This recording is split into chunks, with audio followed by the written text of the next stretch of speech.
Populismo es una palabra que evoca términos tales como demagogia, irracionalidad, autoritarismo, personalismo. En definitiva, todo aquello que escapa al concepto de racionalidad, de acuerdo a los principios de buen gobierno y de finanzas públicas sanas. Bueno, es un término que se ha utilizado mucho últimamente para desacreditar a todo el que se opone a la política neoliberal, a la política que se ha venido aplicando. El presidente Vicente Fox, en su gira por Yucatán, volvió a arremeter contra los gobiernos populistas. Nosotros no engañamos a nadie, porque no acostumbramos el populismo. El presidente Fox es un populista porque proclama una política de asistencia social, el programa Oportunidades, por ejemplo, sin el necesario sustento fiscal. Tiende, así como se grita, al ladrón para distraer la atención respecto del que efectivamente lo es y orientar la persecución hacia otro. El populista Vicente Fox acusa de populista al jefe del gobierno del Distrito Federal, que lo fue en su tiempo.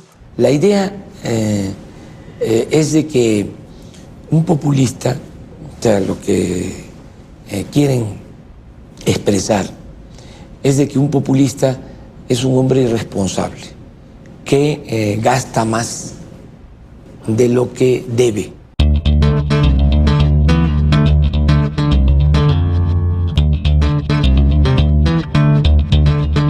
El endeudamiento del Distrito Federal en el año 2001 fue de 6.500 millones de pesos. En el año 2002 bajó a 5.000 millones. Cada año siguió bajando. En el año 2006 es de 1.500 millones. Es decir, cada año el endeudamiento ha bajado de 6.500 a 1.500. Las pensiones se endeudó, triplicó la deuda del DF. No se puede pedir deuda para programas sociales. La Constitución no lo permite. Desde luego estamos en campaña política y lo hacen los adversarios para confundir, para meter miedo, para desinformar. En México, el presidente populista, por definición, es Echeverría. Él sí es un populista. Él no estaba honesta, sincera, auténticamente vinculado con la gente. Simulaba estarlo. Y para favorecer una política en apariencia favorable a los trabajadores y a los campesinos, contrajo deuda en términos desmesurados. Bueno, con la palabra populismo en México se han cometido toda clase de abusos. Para empezar, desde el punto de vista específico, pues los gobernantes populistas no tienen nada que ver con la actitud de López Obrador. Señor presidente, cuando usted critica el populismo, ¿tiene algún destinatario, alguna dedicatoria? O la demagogia. No. El presidente Vicente Fox no pierde oportunidad de referirse, sin mencionarlo, al candidato presidencial del PRD, su muy particular innombrable. Yo creo que cuando se le dice a López Obrador que es populista y se repite tanto esta palabra, la palabra empieza a cambiar de signo y empieza a querernos decir otra cosa. Básicamente lo que se le está diciendo es que es popular. Eso es un poco lo que creo que anida como temor. Decirle, eres populachero, eres populista, porque no te puedo decir la verdad, que eres popular. Debemos rechazar la demagogia y el populismo. Esto es lo que México necesita. Populismo es una frase agresiva que quiere decir, es un hombre barato que busca el asentamiento, la aceptación del pueblo en cuestiones en las cuales con una torta y 100 pesos lo podemos hacer. El populista busca la popularidad y a pocas personas les preocupa tanto la popularidad como al presidente Fox.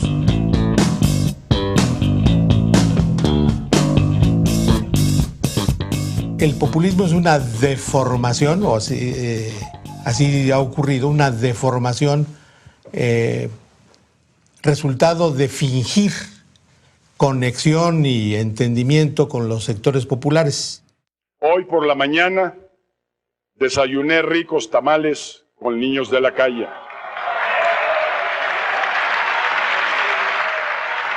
Entonces, el presidente es un populista en el doble sentido de que busca exclusivamente la popularidad, no la eficacia de las acciones del gobierno, no la trascendencia de la acción pública, sino una buena imagen. ¿Estás satisfecho? Sí, por lo que hemos trabajado en el año, claro que sí, muy satisfecho. Eso no se nos ha dado el crecimiento ni la generación de empleos. El presidente Vicente Fox aseguró que los esfuerzos de su gobierno siguen reduciendo la cifra de mexicanos en extrema pobreza. Comentó textual que él sospecha que se le ha ganado otro 15% a la pobreza. Él lo sospecha. Nosotros sospechamos que no es cierto. Y es populista porque sus políticas de desarrollo social no tienen sustento permanente de carácter fiscal. En eso consiste parte del populismo, en poner parches a una situación de necesidad social sin establecer las bases que remedien de fondo esa necesidad. Hay quienes piensan que su deber como gobernantes es solo gastar el presupuesto, es solo apoyar a nuestros queridos ancianos. México, Distrito Federal, la única entidad en donde por ley se apoya a los adultos mayores. En su programa de radio del sábado, el presidente Fox criticó las pensiones que da el gobierno del Distrito Federal a los ancianos, considerándolas terriblemente injustas para quienes pagan su fondo de ahorro. Es asombroso que estas medidas, que son el establecimiento de unos mínimos de bienestar orientados sobre todo a los sectores menos atendidos, se hable de ellos como populismo. No podemos pensar que el apoyar a los viejitos sea populismo. ¿Qué es entonces apoyar a los bancos? ¿Populismo de élite? Esto ayuda al adulto mayor y ayuda también al ingreso familiar. La pensión para adultos mayores no tiene viabilidad. Por primera vez, desde que Hernán Cortés vino a México, alguien piensa en los viejos. Ahora, ¿esto es demagogia o es justicia? Al principio, las entregas, por ejemplo, al programa de adultos mayores, se sustentaban en acciones propias del Ejecutivo, del jefe de gobierno, pero después, para quitarles justamente ese carácter personal, que es uno de los sellos del populismo, el que aparezca como dadivoso el responsable del gobierno, como dadivoso personal, como si a él se le debiera la dádiva, se ha establecido una ley que más allá de la gana particular de quien tiene el cargo, tiene que cumplirse. Prometer pensiones o apoyos a tercera edad es llevar a nuestro país y a nuestra economía a la quiebra. El apoyo que dimos en el Distrito Federal para los adultos mayores tampoco fue deuda pública. Los viejitos viene del programa de austeridad republicana que iniciamos y de la capacidad de recaudación que tiene el gobierno de la ciudad. Es de recursos fiscales plenamente. No viene de deuda, no viene de las participaciones federales, no viene del Fondo de Excedentes Petroleros, viene fundamentalmente de los recursos propios de la ciudad. El presidente Fox decía, cuando iniciamos el programa de los adultos mayores, que eso era populismo, que eso era paternalismo, que había que poner a trabajar a los adultos mayores, como si la gente mayor no hubiese trabajado toda su vida y mereciera vivir con un poco de holgura el último tramo de su existencia, ¿no? Pero cambió de parecer. Ahora, como hay elecciones, implementaron un programa de apoyo a adultos mayores.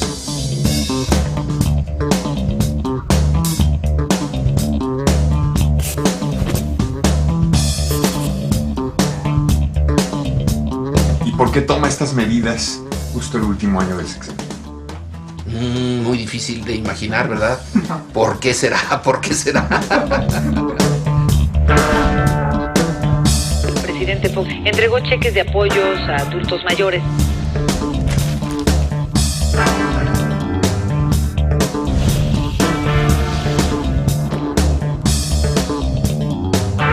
El ciudadano presidente ya empezó a repartir apoyo a adultos mayores. ¿Saben cuánto? A los jubilados les digo que lucharé por pensiones justas que les permitan vivir con dignidad. 250 pesos mensuales. En esencia, lo que queremos es que el gobierno de la República sea de todos. Que el gobierno de la República deje de ser un comité al servicio de una minoría. Esa es la esencia de todo. Seré el presidente que inicie un nuevo milagro de crecimiento económico y de empleos bien remunerados. Le ofreció al electorado mexicano soluciones muy fáciles, probablemente porque las creía. Y como él las creía, transmitió la imagen de la política como algo muy fácil. Ya está aquí. México ya, México ya. El mexicano que va a sacar al PRI. Quiero y voy a ser el mejor presidente que haya tenido este país. Tiene claro el nivel de expectativa tan alto que ha creado ante la gente que se puede convertir por allá. En un momento determinado puede ser un punto de inflexión. Mira, yo soy de las que, lo confieso, voté por Vicente Fox. Soy de las del voto útil que actualmente está en terapia. Vicente Fox planteó un mundo de promesas tratando de generar la adhesión de los electores, exacerbando sus propias propuestas y agregándole siempre un tono superlativo que finalmente quedaron convertidos solamente en lo que hemos visto en muchos de sus anuncios actuales. Mañana México será mejor que ayer. Gobierno de la República. Mercadotecnia, búsqueda del impacto mediático y un mundo que popularmente ha sido conocido como Foxilandia.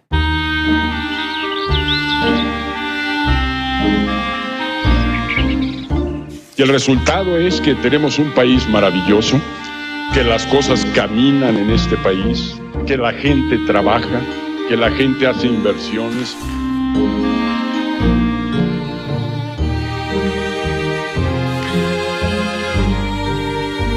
¡Mira, ahí está el conejo! Ah, hola, conejo.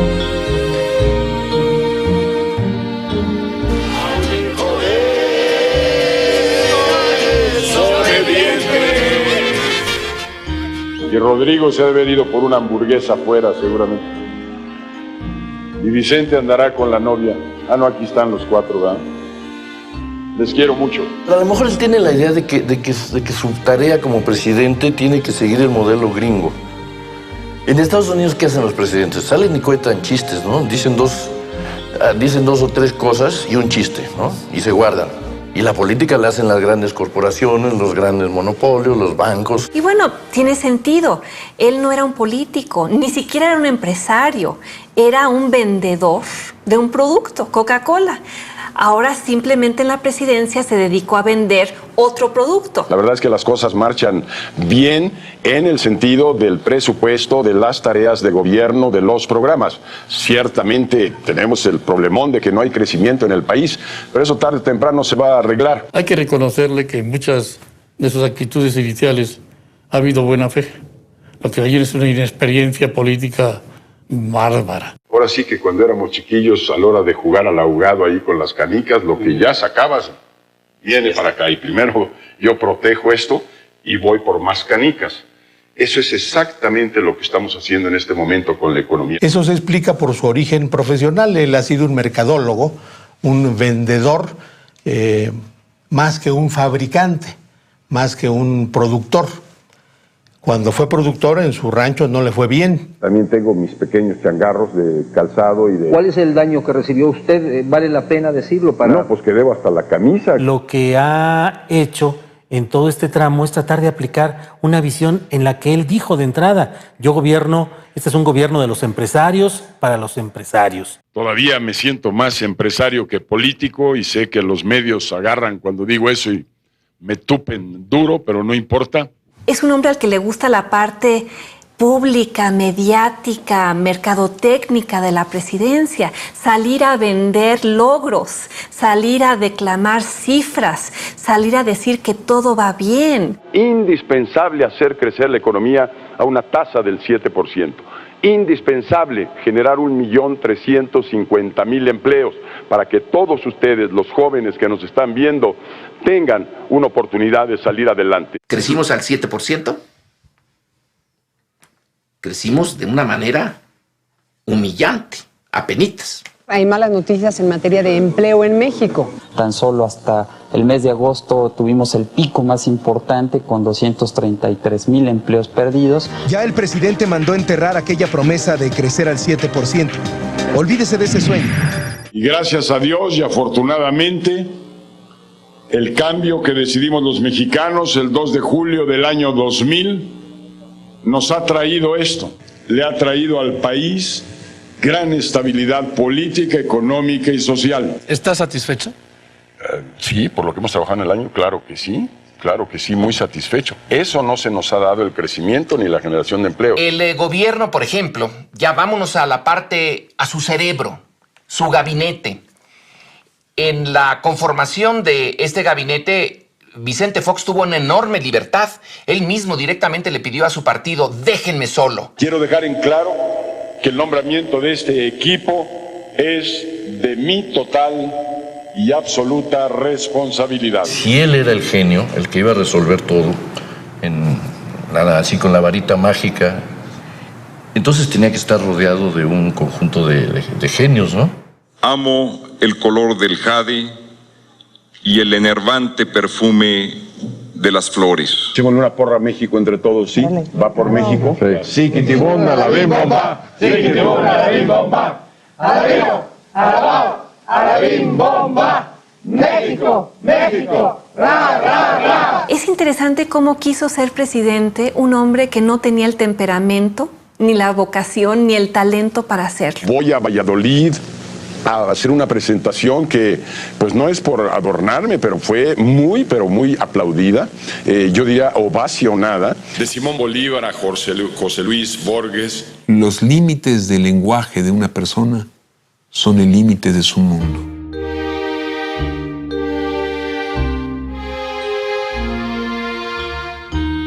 Los viajes del presidente resultan una especie de turismo político. En España, el presidente hablaba así de su asistencia a la cena de gala ofrecida por los reyes Juan Carlos y Sofía. Pues yo voy a llevar mis botas vaqueras de charol, las primeras que se fabrican en el mundo. El presidente Fox comenzó una política exterior que tenía como principal eje un protagonismo que, a mi parecer, era totalmente ingenuo. Me paso un domingo entero en conversaciones profundas, serias, con el presidente Aznar, con el presidente Pastrana sobre los problemas de Colombia, los problemas de la seguridad, los problemas del terrorismo. No creo que el presidente Fox haya tenido una idea clara de qué era su política exterior. Yo creo que todos debemos de impulsar que Cuba salga de este sistema político carente de democracia, de las violaciones de derechos humanos. Pero eso no va a ocurrir mientras Fidel Castro esté ahí. Vamos a darle un empujoncito a Fidel Castro. ¿Cómo de cuántos? Pues ya para que se vaya a la tumba, pues ya tiene suficiente edad. Cuando la percepción de la gente comienza a decir no solo es inexperiencia, es también una enorme ineptitud para conducir los asuntos del gobierno.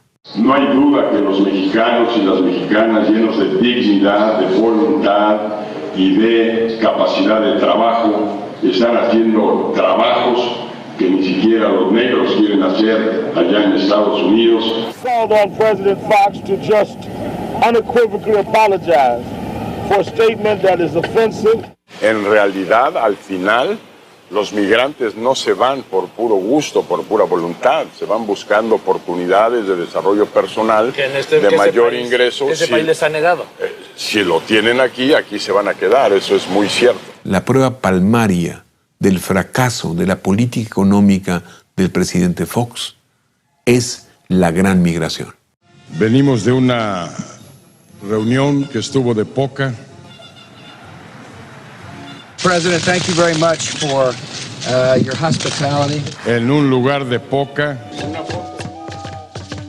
Lo más importante que ha hecho Fox en materia de política exterior fue durante la cumbre de Chichén Itzá, cuando se subieron a una de las pirámides y le mostró el camino a Bush, ¿no? Bush iba viéndole los pies en los escaloncitos de la pirámide, lo guió, digamos, durante 5 metros, y eso yo creo que ya en términos de liderazgo es lo más grande que ha hecho Fox, ¿no? Una visita turística, una reunión en la que el presidente de Estados Unidos viene a informar de lo que va a ser su Congreso, y a ello se aviene, se acomide el buen presidente mexicano ya de salida, que simplemente le dice al gran jefe del imperio que vamos a hacer lo posible por crear más empleos para que la gente ya no vaya tanto a Estados Unidos y que nos vamos a aplicar para impedir que migrantes centroamericanos pasen a Estados Unidos. Ya entre el presidente Bush y yo no tenemos más que hacer. El presidente Bush seguirá trabajando con su Congreso para que se apruebe lo que ya llegó allí al Congreso de los Estados Unidos. Pero es un hombre al cual no le gustan las confrontaciones, las decisiones difíciles, la negociación tras bambalinas para sacar adelante una propuesta que entrañe costos políticos para él. Yo simple y sencillamente señalé también que dejé de leer algunos periódicos porque francamente el día no tengo el entusiasmo, la vibra que se requiere para trabajar por México por estar leyendo algunas de estas cosas. El hombre que ofreció sacar a las tepocatas, a las víboras prietas y a las alimañas de Los Pinos, resulta ser que solo estaba bromeando. Esta comisión averiguará todo lo que pasó en el sexenio de Salinas, las privatizaciones, las negociaciones ocultas del 88, las finanzas familiares de los Salinas y los asesinatos políticos. Déjeme, le pregunto por otro tema muy polémico, el tema de Carlos Salinas de Gortari. No lo quise asustar. ¿Cómo se espera? Dígame. Tú tienes libertad de preguntar. No, yo tengo libertad de no contestar. Me queda muy claro. Pudiendo haber sido el presidente del cambio, como su propaganda lo había propuesto, se convirtió en el presidente de la continuidad. Porque llegó a Los Pinos y decidió que iba a cogobernar con los priistas. El subsecretario de Hacienda de Salinas es el secretario de Hacienda de Fox. El secretario de Hacienda de Zedillo es el gobernador del Banco de México. El gobierno de Fox fracasó históricamente porque dio continuidad en vez de cambio y dio continuidad en los aspectos menos agradecibles por la población. ¿En lo personal le preocupa algo que se le pueda reclamar cuando deje de ser presidente? Pues sí, el no haber hecho lo suficiente correspondiendo esto a un periodo de gobierno de 6 años, porque tampoco se es Superman, no se puede resolver todos los problemas. Hay una enorme distancia entre sus promesas de candidato y los logros de presidente. Sí. Bueno, yo creo que... ¿Qué posición va a tomar ante la sucesión presidencial que se va a acelerar en estos meses? Dejarla ser. Ya no es el presidente de la República el que conduce o el que regula el proceso electoral, y qué bueno que así sea. Una de las paradojas o de las peculiaridades del actual proceso electoral es que el presidente de la República es como un candidato. Y muy patriótico también el presidente Fox. Insiste en que por el bien de la nación su proyecto de gobierno debe ser retomado por la próxima administración. ¿A qué arriesgarle? Vámonos por lo segurito. ¿A qué cambiar de caballo? Más vale paso que dure a trote que canse. Ni en los peores tiempos del PRI, un presidente de la República tuvo una participación tan intensa, activa e imprudente como la que estamos viendo, lamentablemente, en el caso del presidente de la República. Yo no he intervenido en lo absoluto dentro del proceso electoral. A quien quiera que esté en esta boleta electoral, habrá de ser derrotado por el candidato de Acción Nacional. El presidente en campaña, en televisión a toda hora, ¿te ayuda o te perjudica? Mira, yo creo que el presidente tiene un gran liderazgo.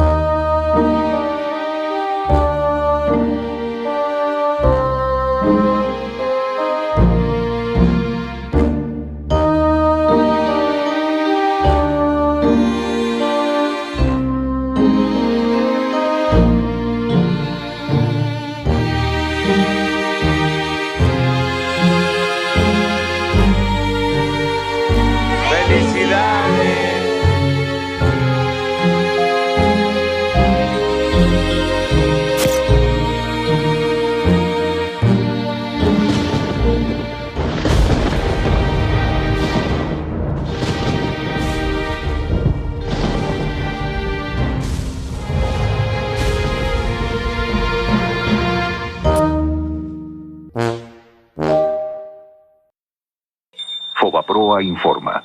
Hay 3 tipos de deudores: los que cumplen, los que no pueden pagar y los que abusan. El gobierno apoya a los que lo necesitan. La ley debe castigar a quienes lo merecen.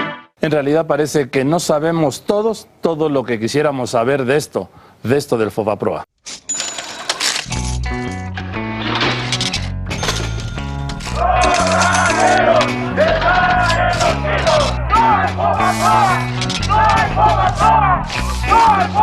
Fobaproa, una palabra que está en todas las bocas, que suena en todas las voces.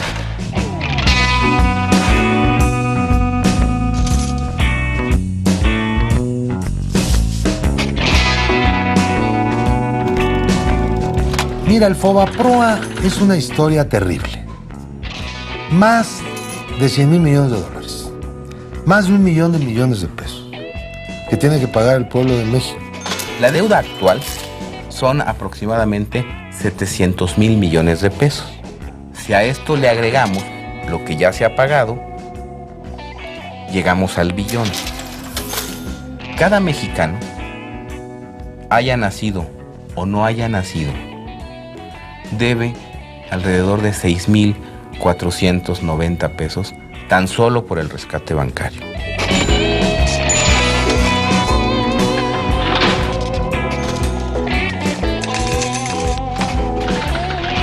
En 1995 los bancos estuvieron a punto de quebrar. Las malas decisiones del gobierno de Zedillo provocaron una gigantesca crisis y quienes teníamos créditos ya no pudimos pagar.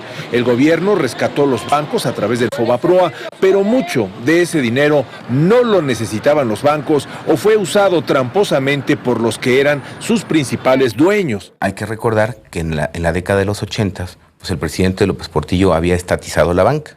He expedido en consecuencia 2 decretos.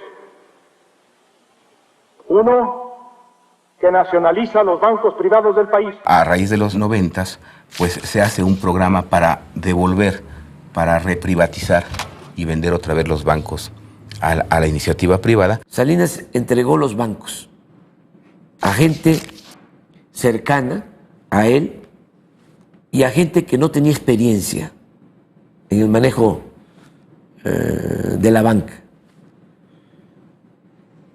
Un banquero en aquel entonces expresó: yo que siempre soñé con robarme un banco y ahora me lo entregan para que yo lo maneje. Un banco, pues, capta recursos y presta dinero, pero el dinero que presta no es de él, es lo que capta de los depósitos de la gente. Entonces, por obligación, todos los bancos tienen que tener un seguro de depósito.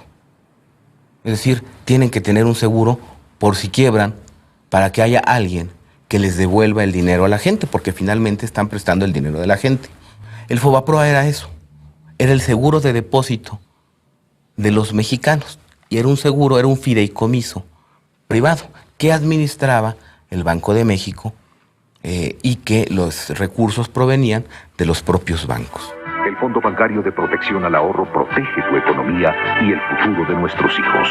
Fobaproa, protección al ahorro. Los bancos empiezan a operar ya como privados. Entonces le abren la llave al crédito y empiezan a ofrecer todo tipo prácticamente de créditos.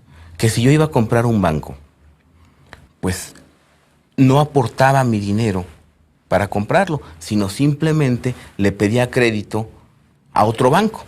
Eran créditos girografarios, es decir, el poder de la firma. O sea, nada más firmando.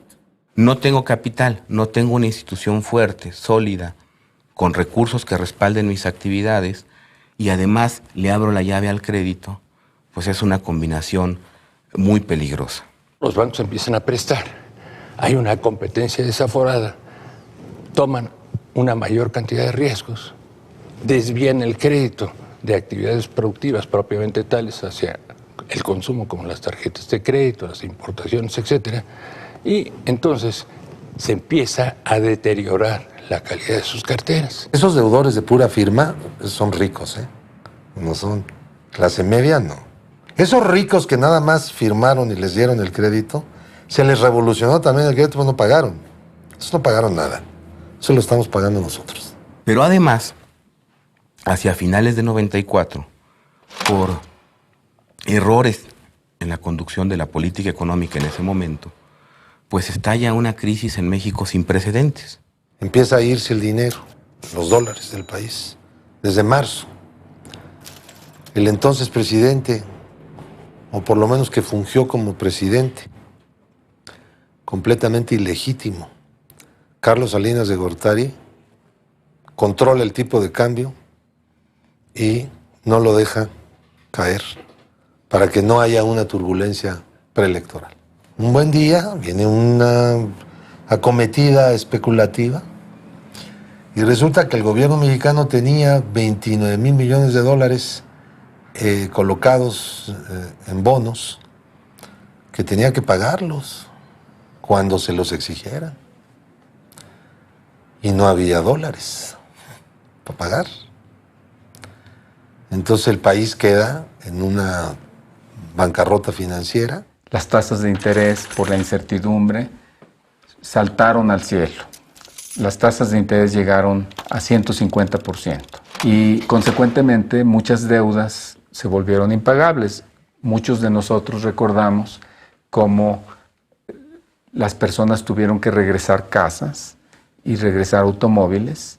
Los bancos tenían inmensos estacionamientos llenos de automóviles que les habían recogido a sus clientes. Rescatar a los bancos era una obligación del Estado mexicano, enmarcada en la propia ley del Banco de México y en la propia Constitución.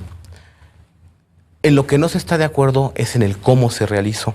Tan solo en los primeros días de la semana pasada se depreció severamente el valor de nuestra moneda en relación al dólar y se dispararon las tasas de interés. Si no frenamos y revertimos el deterioro y el descontrol de las últimas semanas, nos arriesgaríamos a sufrir un colapso financiero y productivo que paralizaría las fuentes de trabajo y la dotación de servicios. El presidente de la República, ya entonces Zedillo, despide rápidamente, cuando viene la crisis, al secretario de Hacienda, lo manda a su casa para echarle la culpa de los errores del presidente anterior y del mismo.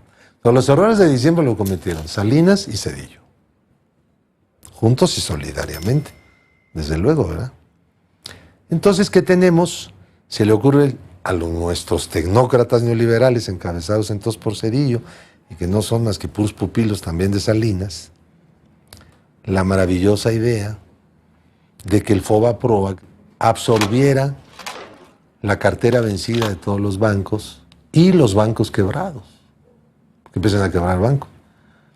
Entonces, ¿cómo? Bueno, pues, a ver tu cartera, todos los adeudos que tienes tu banco, a ver, pónmelos aquí. Tomo el control del banco, me adueño del banco, yo cubro tus pérdidas, yo le pago a tus ahorradores y con lo que quede del banco luego lo vendo, hago un remate.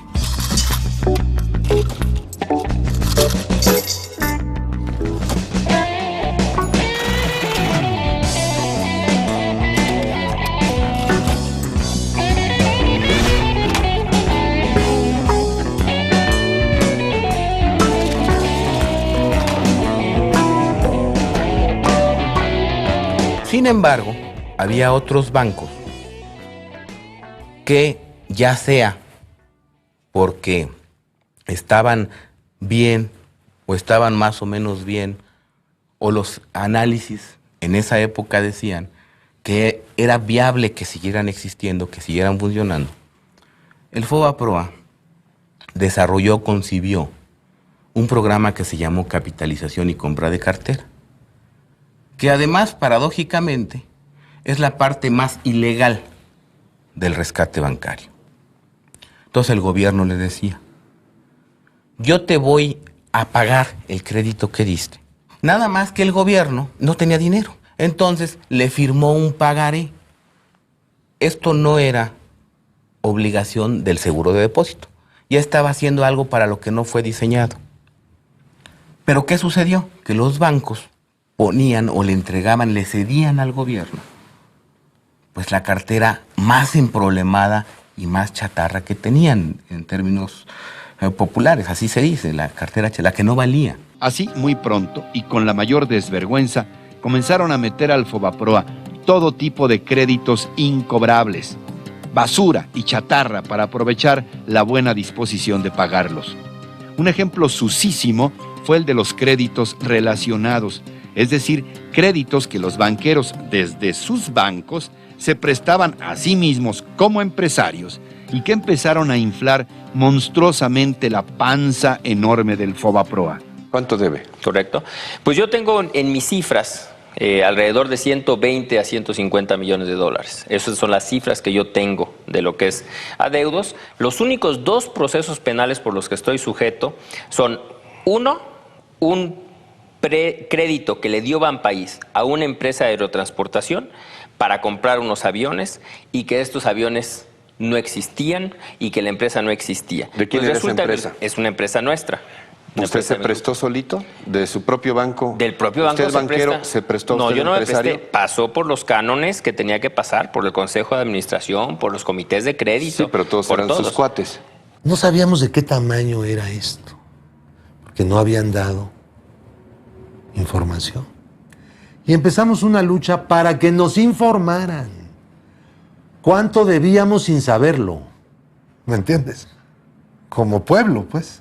La pregunta que se ha hecho insistentemente en este recinto el día de hoy, yo la retomo. ¿A cuánto ascienden el día de hoy los pasivos totales brutos del Fobaproa, ciudadano secretario? ¿A cuánto ascienden los pasivos al día de hoy del Fondo Bancario de Protección al Ahorro, conocido como el señor Fobaproa? Lo que se tiene que hacer es aplicar la cifra de 552,000 y multiplicarla por la tasa de interés promedio por los meses que han transcurrido. Me limito a reiterarle la pregunta que se ha formulado en reiteradas ocasiones. ¿A cuánto ascienden, señor secretario, al día de hoy los pasivos del Fobaproa? Se ha dado la totalidad de la información que necesitan ustedes.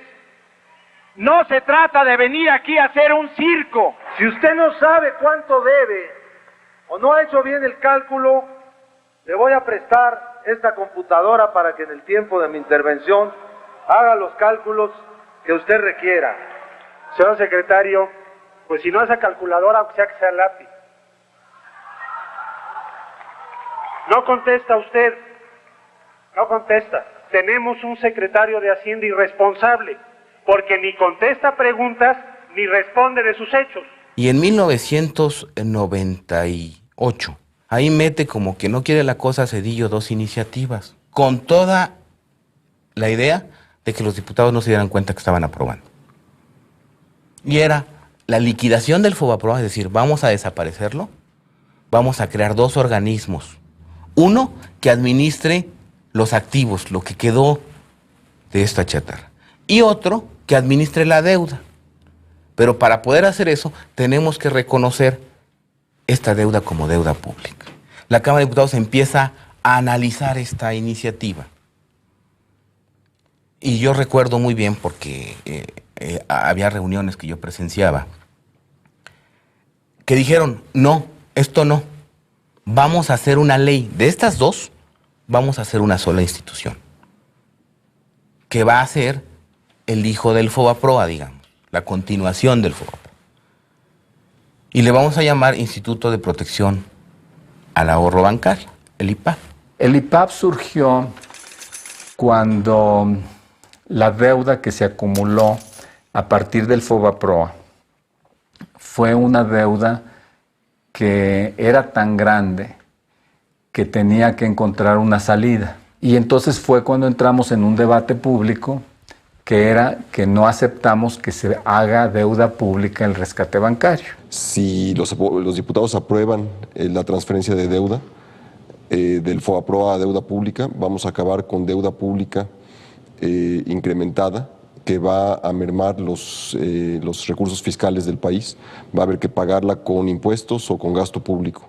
El PAN decidió cooperar con el PRI para encontrar un compromiso de salida. Y ese fue el IPAB, que era el Fobaproa, pero con otro nombre. Ya es tiempo, ciertamente, de ponernos de acuerdo de cerrar el capítulo, de ir hacia adelante. Ya hemos pasado muchos meses viendo hacia atrás, ahora hay que ver hacia el futuro. Tenemos muchas más coincidencias que diferencias sobre las cuales podemos construir soluciones a los gravísimos problemas nacionales.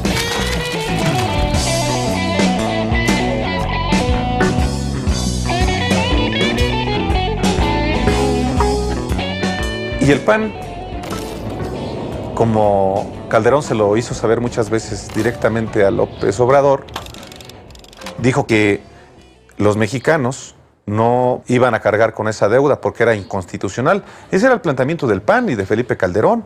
En Acción Nacional queremos que la gente viva mejor. Por eso hemos preparado una solución responsable e integral al problema de Fobaproa. Evitaremos los abusos de quien sí tiene con qué pagar y no lo ha hecho. Repentinamente aparece Vicente Fox en spots de televisión conminando a los diputados a aprobar el Fobaproa. Juan y María pidieron prestado para una casa. Hoy ya no pueden pagarla. El PRD exige que no ayudemos a nadie, por lo que muchos deudores perderían sus sueños. Nosotros, los panistas, queremos resolver ya esta crisis bancaria.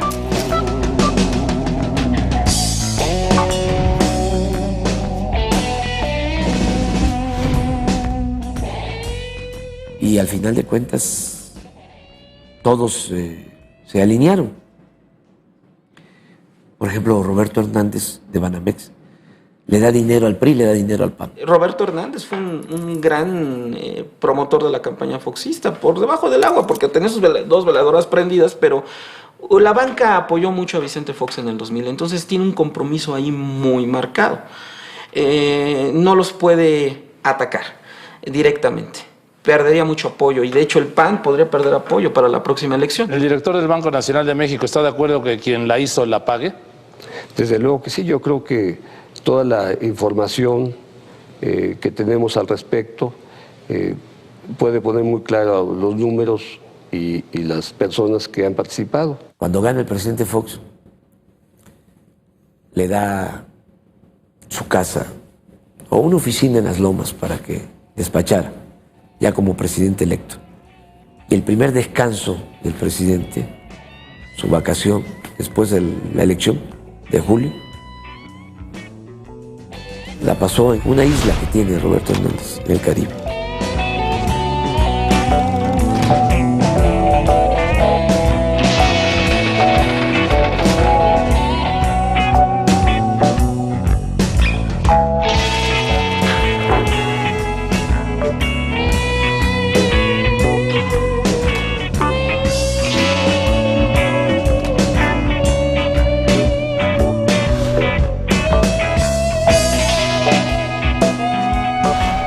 Compañeras y compañeros, me extraña que el PRI no salga en la defensa del Ejecutivo, sino sea el PAN quien salga en defensa del atraco y del despojo del pueblo de México.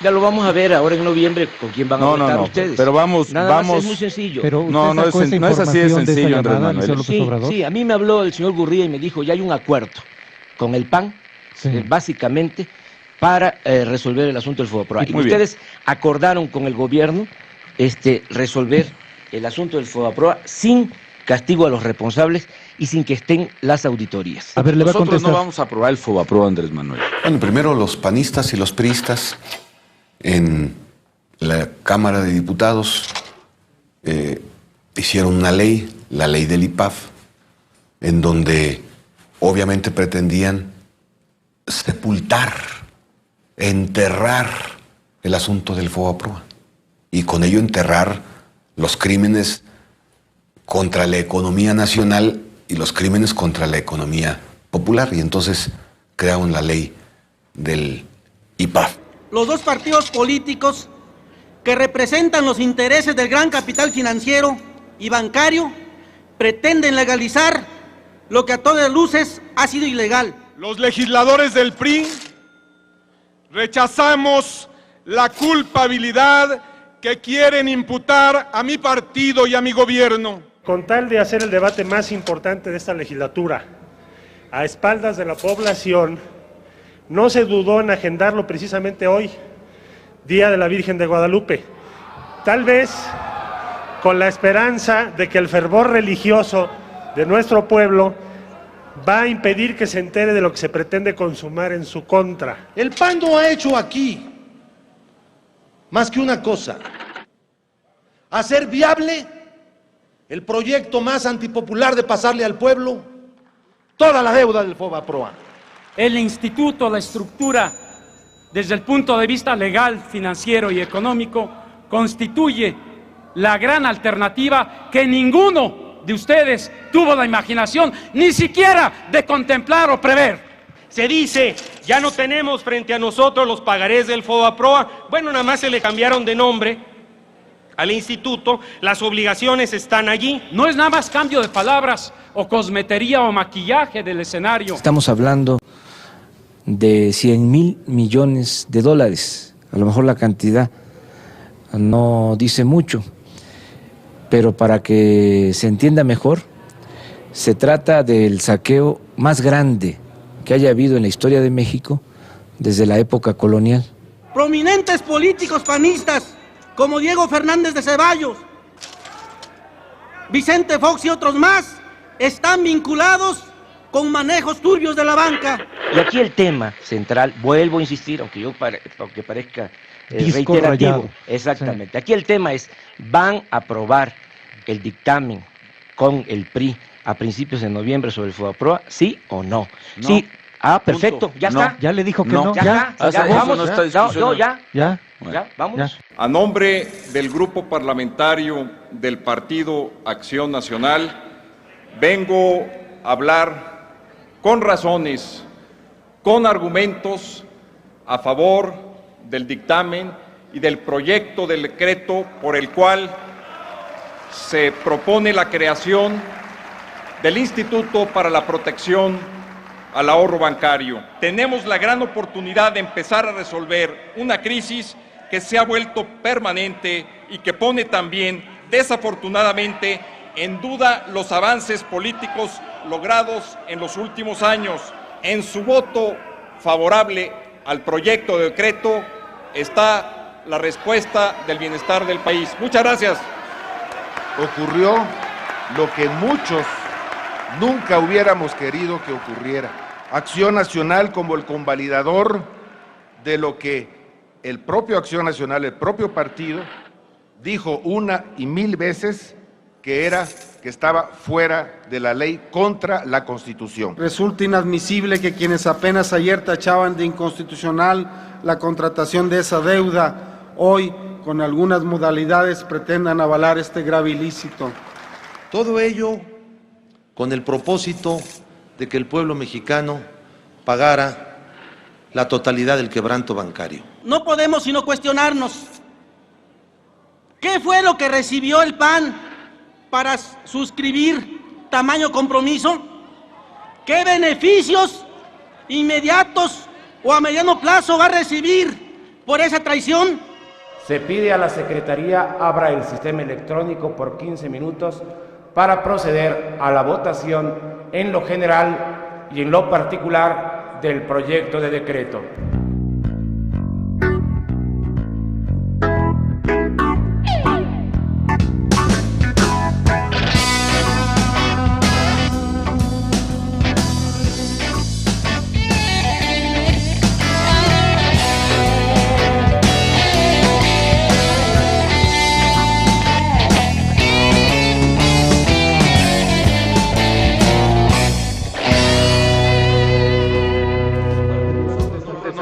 El FOBAPROA, Andrés Manuel.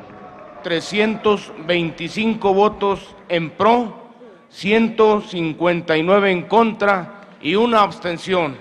Aprobado en lo general y en lo particular el proyecto de decreto por el que se expide la Ley de Protección al Ahorro Bancario. El gobierno tenía en promedio que salvaguardar 1,000 pesos por mexicano. ¿Cómo es que por salvaguardar 1,000 pesos acabamos debiendo 6,500? Pues no me ayudes, compadre. ¿Dónde quedaron los otros 5.500? Pues evidentemente en los bolsillos de los banqueros o de muchos funcionarios. Dice Jorge de la Rosa desde Texas, se llama, dice, ¿por qué no confiesas? ¿Por qué no reconoces que tú fuiste uno de los que aprobó el FOBAPROA? Pues porque yo no era diputado, pero además porque yo no lo creo. Es un peligro que pudo ser atenuado precisamente a través de un mecanismo para proteger los ahorros de los ahorradores. Calderón se presenta como un político exitoso al frente del PAN. No menciona deliberadamente un dato clave de su gestión. Cuando el 12 de diciembre se aprobó el FOBAPROA. ¿Cuándo se convalidó ese saqueo que los mexicanos seguimos pagando? Que es algo que tampoco menciona. Yo le formulé una pregunta la semana pasada, muy clara. Ya que habla usted tanto de endeudamiento, ¿a cuánto asciende la deuda interna del gobierno federal? Se escabulló Felipe Calderón. ¿Por qué? Pues porque no le conviene que se sepa, que los ciudadanos sepan que él, como presidente del PAN, instruyó a sus diputados para convalidar este saqueo. Él, Felipe Calderón, junto con los diputados del PAN, hipotecó el futuro de México. Dice Patricia Flores de Lomas de Platero, ¿con qué moral te atreves a decir que López Obrador endeudó a la Ciudad de México cuando tú apoyaste el FOBAPROA? Pero yo que autoricé en ese punto, acabar pronto. Finalmente se enfrentó por parte del gobierno anterior de Zedillo y eso ha permitido, entre otras cosas, que haya una estabilidad económica como no ha vivido México y sin precedentes. ¿Dónde está el dinero? Esa es la pregunta que hoy nos hacemos millones de mexicanos, que con nuestros impuestos pagamos la deuda del FOBAPROA. Una deuda que, para empezar, no es nuestra, pero que el gobierno ha decidido que seamos nosotros, los ciudadanos comunes y corrientes, quienes paguemos los errores y los abusos de unos cuantos. Y de pronto, esas deudas privadas se convierten en deuda que contraemos todos los mexicanos. Y el PAN, que había dicho que no iba a haber impunidad, la convalidó. Pues ellos aprobaron el FOBAPROA, se pusieron de acuerdo con el PRI. Por eso hablo de que son lo mismo. Fox presionaba mucho el comité ejecutivo del PAN, él ni siquiera era del comité ejecutivo, pero siendo gobernador de Guanajuato asistía a las reuniones y les exigía que apoyaran el plan FOBAPROA, el plan del IPAP, el plan de asumir las pérdidas, porque si no, pues como los empresarios iban a pagar sus propios quebrantos, no puede ser. Cuando se aprobó la ley del IPAP, formalmente se convirtió en deuda pública, nos guste o no. Por eso el PRD se oponía tanto. No se oponía al rescate, pero se oponía a la forma como se había hecho y además lo que quería era revisar todo el rescate. ¿Ustedes creen que es poca cosa que los diputados del PRI y del PAN hayan aprobado el FOBAPROA, que son 100,000 millones de dólares, que es una deuda que vamos a heredar a 2 generaciones?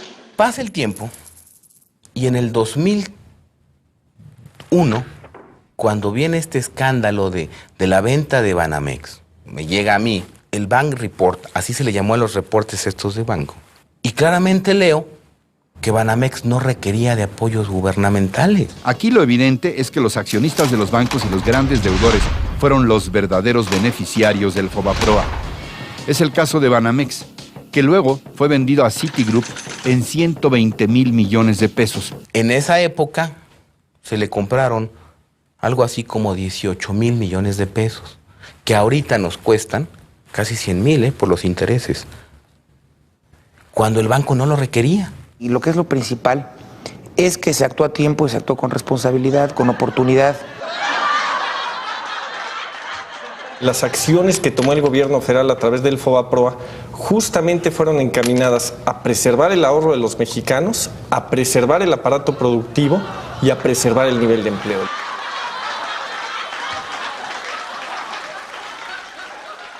Nada más de intereses reales, que no son todos los intereses, cada año del presupuesto se destinan alrededor de 50,000 millones de pesos. Eso no te significa que la deuda la estás pagando. La deuda sigue siendo de 80, de 90,000 millones de dólares. Estamos hablando nada más del FOBAPROA. Los que en realidad fueron salvados pues fueron los dueños de los bancos, que mantuvieron su posición en los bancos y que al cabo de varios años pues fueron vendiendo esos bancos a nuevos dueños. Y lo que estamos haciendo ahora es integrarnos a un campeón global, a un campeón mundial. Vendieron el banco en 12,000 millones de dólares y no pagaron un centavo de impuestos. Pero con algo más grave, que el banco se vendió en 130,000 millones de pesos.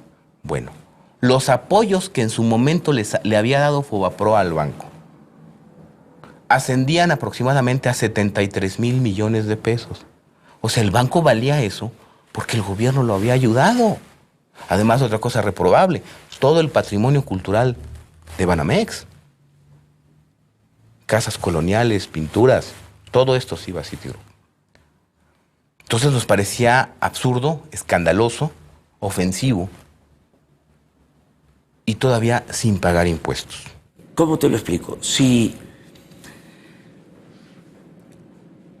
en vez de que Citigroup comprara Banamex, Banamex hubiese comprado a Citigroup, si hubiese sido al revés, en Estados Unidos tenían que haber pagado mínimo un 30% de impuestos. Es decir, por una operación de 12,000 millones de dólares o de 120,000 millones de pesos, tenían que haber pagado alrededor de 30,000 millones de pesos de impuesto. Entonces, que cuando estaban queriendo cobrar el IVA en medicamentos y en alimentos, calculaban que iban a obtener 40,000 millones. Y nada más esta operación significó la condonación de impuestos por 30,000 millones de pesos. Vamos a crear una comisión de la verdad. Estamos hablando de transparencia. La transparencia, sí, la transparencia es una regla de oro de la democracia. ¿Cómo no vamos a saber los mexicanos por qué convirtieron deudas privadas de unos cuantos en deuda pública? No con ánimos de venganza, sino queremos saber, sí, la verdad. ¿Qué sucedió? Del FOBAPROA se ha hablado mucho. Hay opiniones en contra y opiniones a favor. Aunque algunos lo ven todo negro, lo que tenemos que aclarar es que sin la protección al ahorro, sí nos las veríamos negras. Actualmente se le destinan al IPAB entre 30 y 35,000 millones de pesos al año. Con eso, duplicas el presupuesto de la Secretaría de Salud, por ejemplo. Pues vendieron los pagarés del gobierno. Que decir pagaré del gobierno es deuda del pueblo, que el pueblo debe, pues, para que se entienda. Está claro que hay intereses políticos mezclados, pero México es más grande que todo eso. Seamos positivos, protejamos el ahorro, porque México no se puede detener. Y ya se llevaron el dinero a su casa. Pero son miles de millones de dólares por la venta de esos bancos. Hicieron el negocio de la vida. Nunca nadie había hecho tan buen negocio en la historia de este país, basado en puros ilícitos. Era mi deber actuar con toda decisión para enfrentar la emergencia. Así se hizo y nunca lo lamentaré. Los grandes corruptos del pasado, del presente y del futuro rendirán cuentas.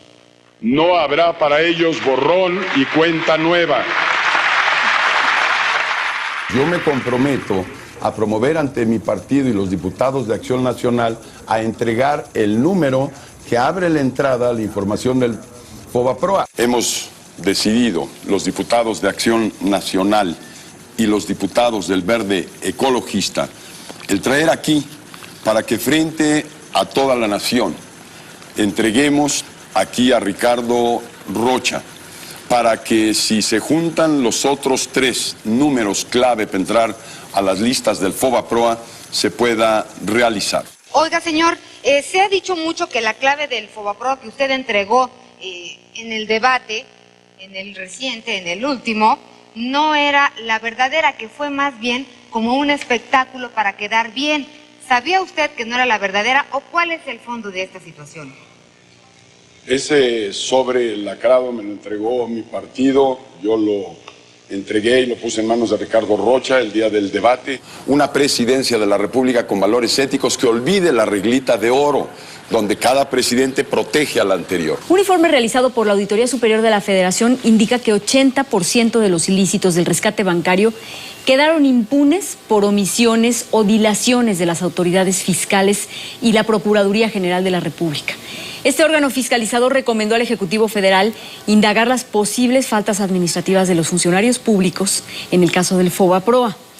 Al respecto, el vocero de la presidencia, Rubén Aguilar, aseguró que la presidencia acatará esta recomendación. Como todas las observaciones que hace la Auditoría Superior de la Federación o todas las recomendaciones, en este caso particular, pues el gobierno, en lo que corresponde al gobierno federal, las asume y hará caso de las mismas. ¿Y qué hace el Ejecutivo Federal? Establece una controversia constitucional para evitar que a los bancos se les reduciera su pagaré.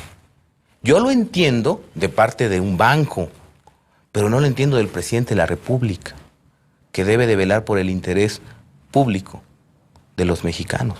Hoy no hay una sola persona, un solo responsable del FOBAPROA que esté en la cárcel. Mira, bancos quebrados, banqueros ricos. Quebraron las instituciones, pero ellos la libraron. Todos ellos siguen apareciendo en la lista de los hombres más ricos de México y del mundo. Están muchos.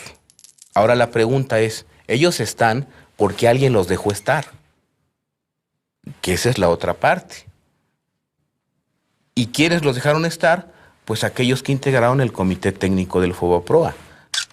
En su momento fueron Guillermo Ortiz, en su momento fueron Francisco Gil Díaz, en su momento fue Jonathan Davis, quien además firmó estos pagarés de FOBAPROA, y muchos otros, que ahora forman parte de la Junta de Gobierno del IPAB. Entonces, no solamente hay un conflicto de intereses, hay un conflicto entre intereses, porque ellos van a investigar lo que hicieron y se van a autocensurar, se van a afincar responsabilidades. ¿Cómo es posible que quien firmó los pagarés de FOBAPROA sea el presidente de la Comisión Nacional Bancaria y de Valores? ¿Qué se puede decir él mismo cuando se pregunta si estuvo bien que firmara estos pagarés o no?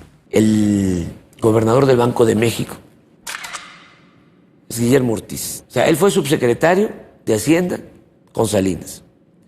Y fue cuando entregaron los bancos. Luego, como secretario de Hacienda con Zedillo, rescató los bancos.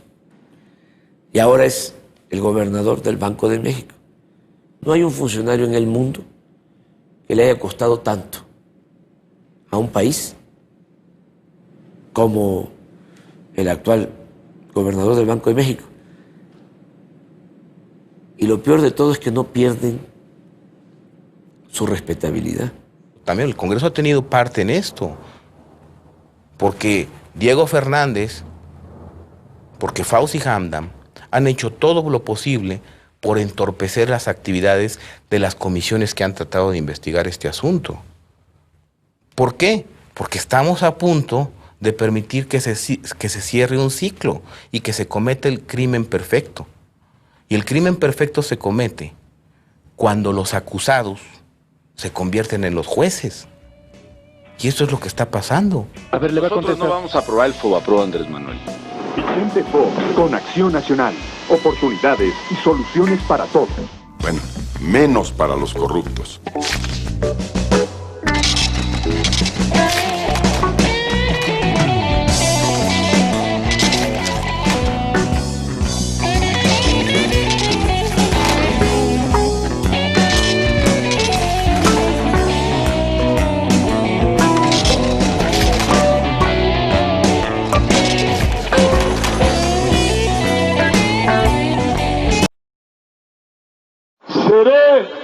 el presidente que inicie un nuevo milagro de crecimiento económico y de empleos bien remunerados. Le ofreció al electorado mexicano soluciones muy fáciles, probablemente porque las creía, y como él las creía, transmitió la imagen de la política como algo muy fácil. Ya está aquí, México. Ya, México, ya. El mexicano que va a sacar al PRI. Quiero y voy a ser el mejor presidente que haya tenido este país. Tiene claro el nivel de expectativa tan alto que ha creado ante la gente que se puede convertir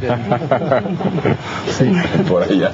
En un momento determinado puede ser un punto de inflexión. Mira, yo soy de las que, lo confieso, voté por Vicente Fox. Soy de las del voto útil que actualmente está en terapia. Vicente Fox planteó un mundo de promesas tratando de generar la adhesión de los electores, exacerbando sus propias propuestas y agregándole siempre un tono superlativo, que finalmente quedaron convertidos solamente en lo que hemos visto en muchos de sus anuncios actuales. Mañana México será mejor que ayer. Gobierno de la República. Mercadotecnia, búsqueda del impacto mediático y un mundo que popularmente ha sido conocido como Foxilandia.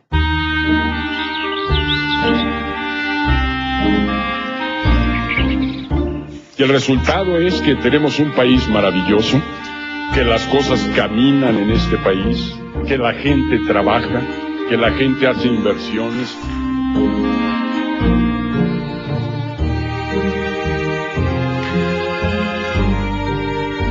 ¡Mira, ahí está el conejo! Hola, conejo.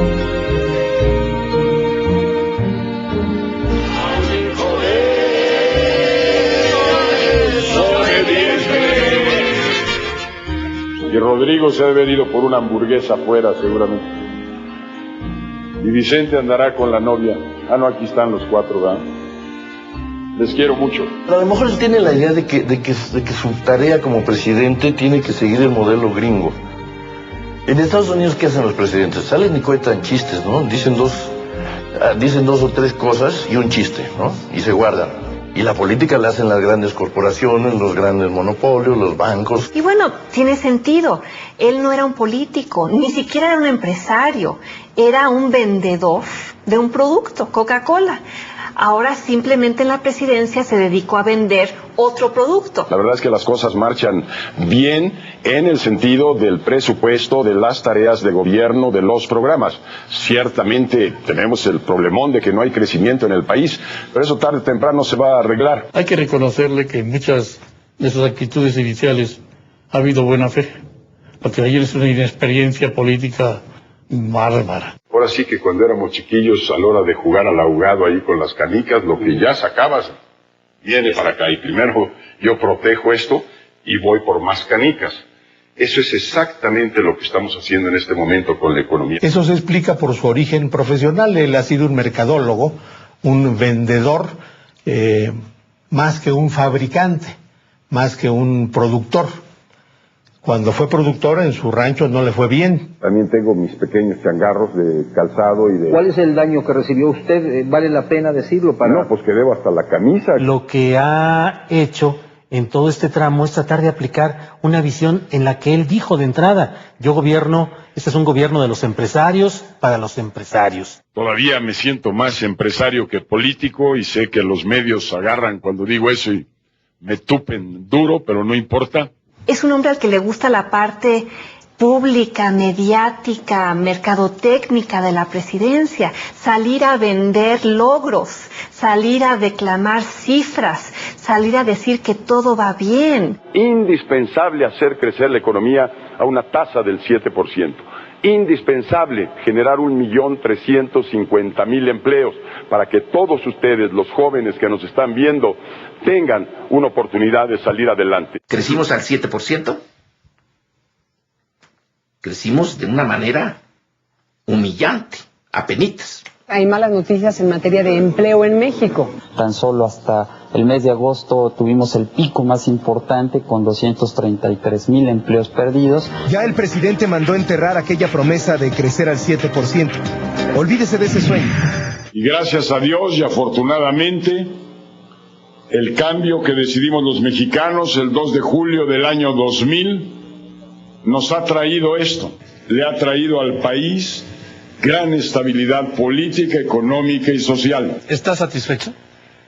Sí, por lo que hemos trabajado en el año, claro que sí, muy satisfecho. Eso no se nos ha dado el crecimiento ni la generación de empleo. El gobierno, por ejemplo, ya vámonos a la parte, a su cerebro, su gabinete.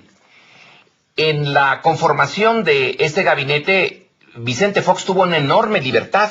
Él mismo directamente le pidió a su partido, déjenme solo. Quiero dejar en claro que el nombramiento de este equipo es de mi total y absoluta responsabilidad. Si él era el genio, el que iba a resolver todo, así con la varita mágica, entonces tenía que estar rodeado de un conjunto de genios, ¿no?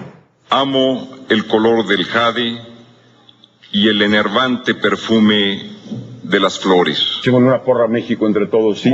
¿Va por México? Sí, que te bomba, la bim bomba. Sí, que te bomba, la bim bomba.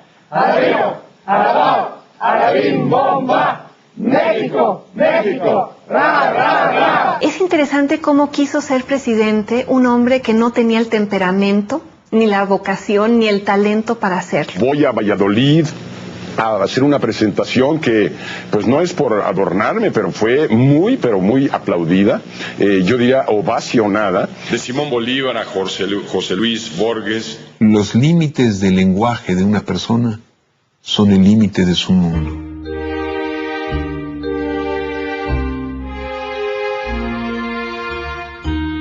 Los viajes del presidente resultan una especie de turismo político.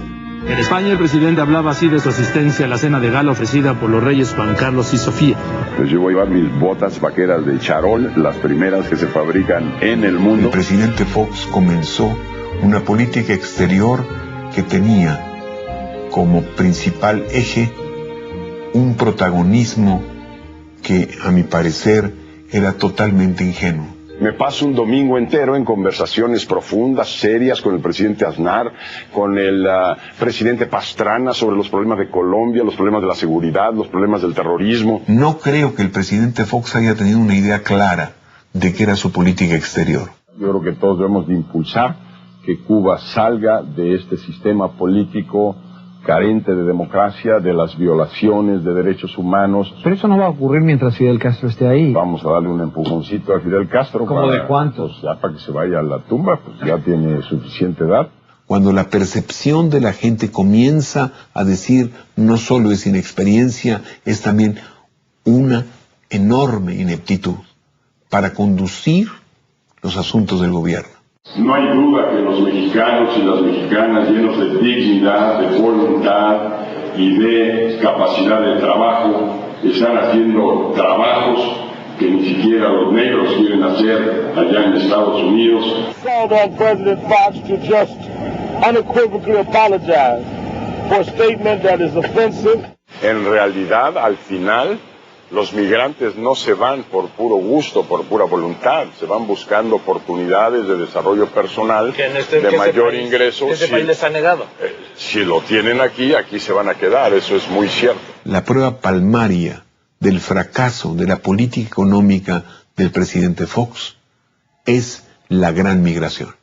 Venimos de una reunión que estuvo de poca. President, thank you very much for your hospitality. En un lugar de poca.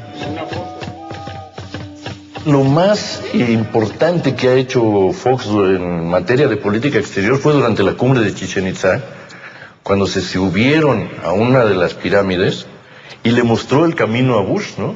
Bush iba viéndole los pies en los escaloncitos de la pirámide, lo guió, digamos, durante 5 metros, y eso yo creo que ya en términos de liderazgo es lo más grande que ha hecho Fox, ¿no? Una visita turística, una reunión en la que el presidente de Estados Unidos viene a informar de lo que va a ser su Congreso, y a ello se aviene, se acomide el buen presidente mexicano ya de salida, que simplemente le dice al gran jefe del imperio que vamos a hacer lo posible por crear más empleos para que la gente ya no vaya tanto a Estados Unidos y que nos vamos a aplicar para impedir que migrantes centroamericanos pasen a Estados Unidos.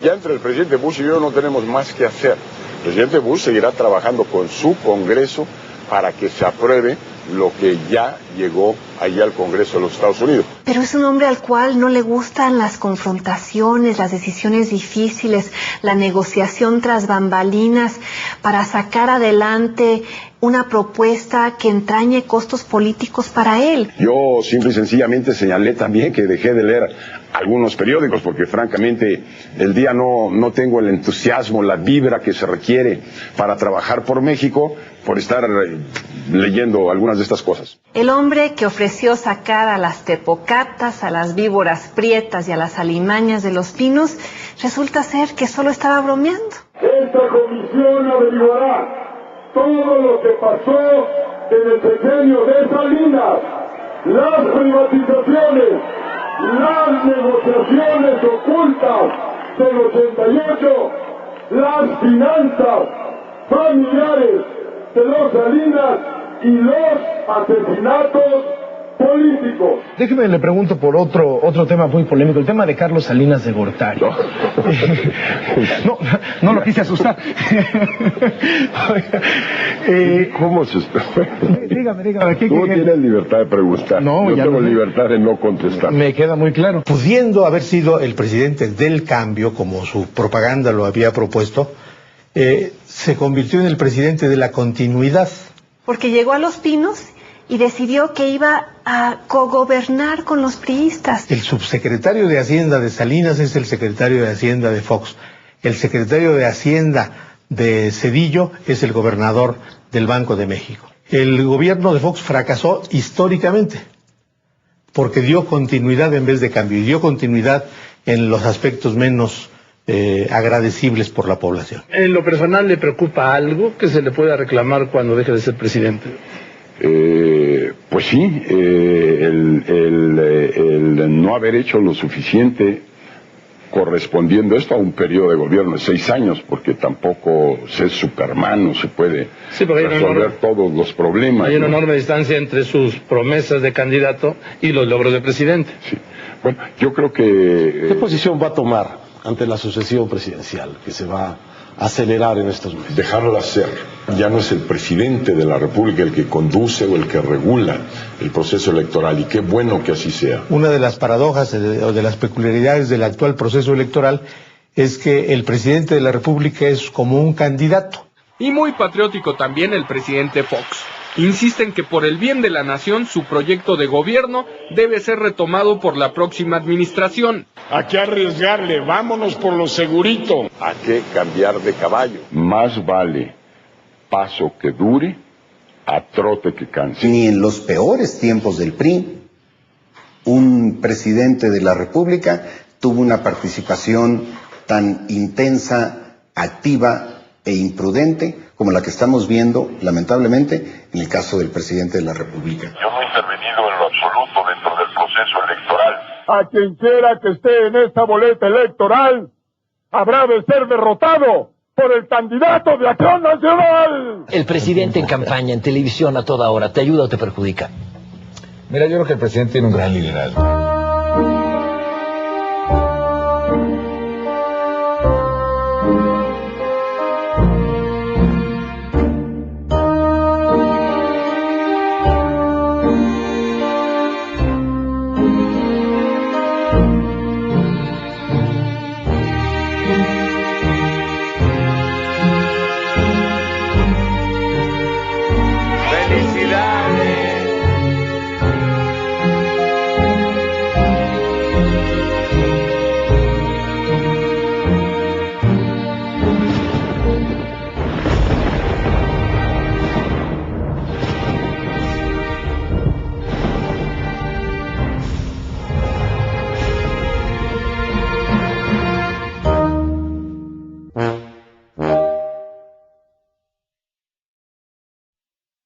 es un peligro para México. No se puede confiar en él. López Obrador. Es un peligro para México. Devaluación, desempleo. Estos son los grandes planes de López Obrador. Un peligro para México. ¿Qué sentirías tú si te estuviesen diciendo todo el día en la televisión, con spots pagados, desde luego no es la televisión, es un partido político, pero que si te estuviesen diciendo a ti que eres un peligro para México, ¿cómo te sentirías? O sea, si lo analizamos bien, es una violación a tus derechos humanos, o sea, es una agresión muy dura, muy fuerte, es un llamado al linchamiento, ¿sí? Político, y más que eso. El peligro como forma de campaña es algo que se ha usado desde hace mucho tiempo, y ese ambiente, Víctor, puede terminar en cosas bastante desagradables. Comentábamos también fuera de cámara que durante la República Española la derecha usó mucho lo del miedo. Que vienen los rojos, que van a acabar con todo. Y se hizo rápidamente una atmósfera política de odio y de miedo que termina en un estallido violento, en una guerra civil y en una dictadura. Pero en el trasfondo de todo estaba una derecha que acude a la idea del peligro máximo. Si no soy yo, señores, este tipo de cambio, están ustedes jugando con fuego, están jugando con algo terrible. Va a ocurrir el apocalipsis. Aplastaría a cualquiera que no estuviera de acuerdo con él. Además de ser un peligro para mí, es un mentiroso. Odia a los empresarios, odia a los que invierten. A mí me llama la atención que tanto Madrazo como Calderón hayan apostado mucho a golpear a Andrés Manuel como estrategia de campaña. Andrés Manuel, en cambio, parte de una cosa que tiene mucho sentido para efectos electorales, parte de lo que hizo en el gobierno. Los otros dos no estuvieron en el gobierno. Entonces te tienen que llevar a la discusión del miedo. Ofrecieron 1 millón de empleos, no los lograron, tenemos menos empleos. Ofrecieron que habría un crecimiento en el número de empresas, tampoco se logró. Ofrecieron que México tendría otra posición, una mejoría. Ya no te digo el bocho y el changarro y demás, pero bueno, eso no se cumplió. Si nos vamos a esa discusión, ellos saben que van a perder. Y la apuesta entonces ya no es cómo suman más, cómo pueden agregar, sino cómo le quitan adeptos, simpatizantes a Andrés Manuel López Obrador. Imagínense que aquí en Acapulco el señor y sus loquitos empezaron a cerrar hoteles que es que en apoyo a Fidel Castro o a Hugo Chávez. Mientras más maloliente, mientras más malsonante sea la política, menos le interesará al público participar. Y a los poderes establecidos, a los poderes fácticos, les interesa que la gente no vote. Por eso esta actitud contraria al funcionamiento de los órganos de la democracia. La guerra sucia del PAN contra Andrés Manuel surge por el fracaso de Calderón. No es capaz de posicionar su propuesta, no es capaz de dibujar en el imaginario popular su proyecto, y es un candidato sin figura, sin sustento, sin liderazgo. Lo que sí es que no vayamos con la ingenuidad, Víctor, de que nomás haciendo propuestas y sin hacer referencia a la competencia, pues simplemente no va a pasar nada. Entonces, lo están inflando y tienen que recurrir a algo muy negativo, que provoque esa indignación, porque su candidato es muy pequeño, no tiene carisma, no tiene sustancia. La mayor parte de sus discursos de campaña los ha dedicado a hablar mal del Distrito Federal, como si quisiera ser jefe de gobierno del Distrito Federal y no presidente de la República. Él sabe que no está preparado para ser presidente de la República. Yo digo que Felipe Calderón no votaría por un candidato como él para la presidencia de la República. Calderón se dice el hombre más preparado para conducir el país. ¿Cuáles son los logros de Felipe Calderón en la administración pública. No los enumera. Por una razón, porque no los tiene. Ha sido secretario de Energía durante 8 meses y director del Banco de Obras Públicas durante 6 meses. Eso es toda su experiencia. No hizo nada, mantuvo paralizada la Secretaría de Energía. Nada, absolutamente nada.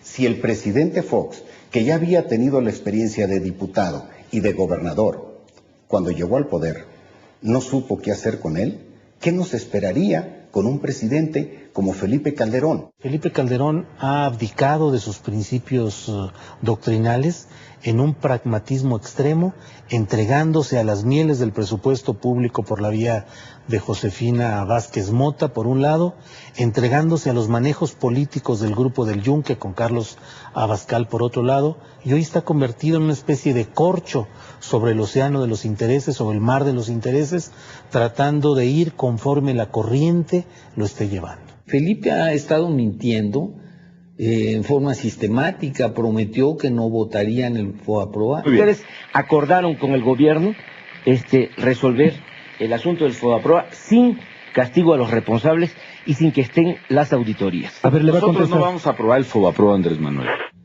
Y votó el FOBAPROA. Prometió que él se distanciaría de Fox y ahora se ampara en la propaganda de Fox que intenta demostrar que lo mejor es la continuidad después de un gobierno desastroso. Si las cosas caminan y caminan bien, sigamos por este rumbo. Diariamente insiste el presidente Fox en colocarse como un ingrediente de la contienda electoral, y es una actitud provocativa, consciente y sistemática. Pero esta percepción es muy importante para los mexicanos, que llegue un momento en que el presidente diga que gane quien quiera, yo no me meto. Así es, y él no se mete. Te doy mi palabra, a las personas que nos ven esta mañana. Hay que cambiar de jinete, pero ¿a qué cambiar de caballo si el caballo va caminando bien? Jinquemos las espuelas a este maravilloso caballo. Así que ahí les encargo. El presidente Fox no tiene ninguna injerencia ni en la campaña, ni en el partido, ha sido muy respetuoso, y porque finalmente eso es la cultura del PAN. A quien quiera que esté en esta boleta electoral, habrá de ser derrotado por el candidato de Acción Nacional. Yo no he intervenido en lo absoluto dentro del proceso electoral. El Partido de la Revolución Democrática reveló una serie de encuentros entre el presidente Fox y el dirigente del Partido Verde Ecologista. Los perredistas y los verdes aseguran que el objetivo para crear una alianza contra López Obrador y Madrazo es lo que hay detrás de esto. El pasado 4 de mayo hubo una reunión en la Secretaría de Gobernación con representantes de los partidos. Y cuando estamos haciendo los reclamos sobre que el presidente saque las manos del proceso electoral y el secretario Abascal y Manuel Espino dicen que no se está metiendo el presidente. Pues ahí exploté y dije, bueno, yo soy testigo que es cierto, porque a mí me lo dijo en 3 ocasiones, a mí no me vienen a contar de que el presidente no se va a meter, a mí me lo anticipó y me lo anunció. Y entonces Espino reacciona virulento, ¿no? Y Jorge Emilio lo quiere interrumpir y dice, no, déjame acabar, yo ya te permití hablar. Y entonces espera su turno, vuelve a pedir la palabra y dice, no, espérense. Vicente Fox le llamó primero a Bernardo de la Garza, que era el candidato del partido, luego me buscó a mí en 3 ocasiones, tuvimos reuniones, en las 3 reuniones la constante era descalificar a los candidatos de oposición y intentos de convencerme de que hiciera alianza con el PAN con promesas de cargos de gabinete, senadurías, diputaciones. Entonces yo le daba largas al presidente, pero el presidente era muy insistente en descalificar a Andrés Manuel, decir que era un peligro para el país, en descalificar a Roberto Madrazo y decir que Calderón era la mejor opción, que era la continuidad para su proyecto, que todos los empresarios están felices con la candidatura de Calderón, que lo iban a apoyar. Y yo le pregunté, le dije, bueno, ¿y tú vas a apoyar a Calderón? Y él textual me dijo, yo con todo voy a apoyar a Calderón para que gane la presidencia, porque el PAN tiene que gobernar 6 años más este país. Manuel Espino, de muy agresivo, se da cuenta que va mal el asunto y entonces propone que lo que ahí se discutió no salga. Y que hace el compromiso de que todos los partidos, incluido el PAN, exija al presidente que saque las manos del proceso electoral. Entonces acaba la reunión y poca gente puso atención a que el propio Espino salió a decir eso, efectivamente, que el presidente saque las manos. Es un asunto de risa loca, solo puede pasar en nuestro país que el partido del gobierno le dice al presidente que es de su partido que saque las manos y lo deje de apoyar. Llegamos al acuerdo de que le expresásemos al presidente Vicente Fox, todos los presidentes de los partidos políticos, el que se abstenga de hacer pronunciamientos políticos de aquí al 2 de julio. No lo hizo, sigue metido y no solo eso, está en su campaña canalla en contra de nuestro candidato, una campaña de injurias, de mentiras, de difamación, y nosotros decidimos, va a ser pública la información. En torno a estas acusaciones, el vocero de la presidencia, Rubén Aguilar, se negó a confirmar si en efecto el presidente Fox pidió al Verde Ecologista apoyo para el candidato del PAN. Al mismo tiempo afirmó que la presidencia de la República no se inmiscuye en cuestiones electorales. Sí, que no comentamos estrategias de campaña, incluso cuando estas son absurdas y desesperadas. De esta supuesta revelación que hizo Jorge Emilio González, de 3 reuniones que tuvo con usted en las que usted le pide que apoye a Felipe Calderón, que apoya al Partido Acción Nacional, porque Andrés Manuel López Obrador y Roberto Madrazo no le convienen a nuestro país. Primero, no es para que ande ahí contándole a todo mundo el chismecito. Con un propósito específico. Y segundo, ¿qué? ¿Cuál es la violación? ¿Qué regla se afecta? ¿Qué principio está en juego? Pero ¿dónde está el delito? ¿Dónde está el problema? Yo no sé quién le echa tanta crema a los tacos, de dónde de la nada sacan como aguas, porque qué bárbaro lo que está haciendo este presidente. Yo lo menos que espero del presidente Vicente Fox es que quiera la continuidad del proyecto que él inició ya en el gobierno, por supuesto, y estoy seguro que él quiere que gane Felipe Calderón. Lo que sí también estoy seguro es que no está haciendo lo que dicen que hace para que gane Felipe Calderón. Eso ya ¿qué dices tú de inyectar dinero y los programas hacia Felipe y todo eso? El presidente de la República ha gastado por miles de millones de pesos una campaña publicitaria que ata a la campaña de su candidato Felipe Calderón.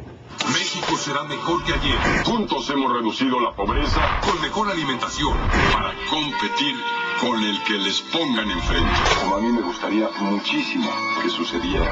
Mañana, México será mejor que ayer. Porque México ya cambió. Este es un país con madre.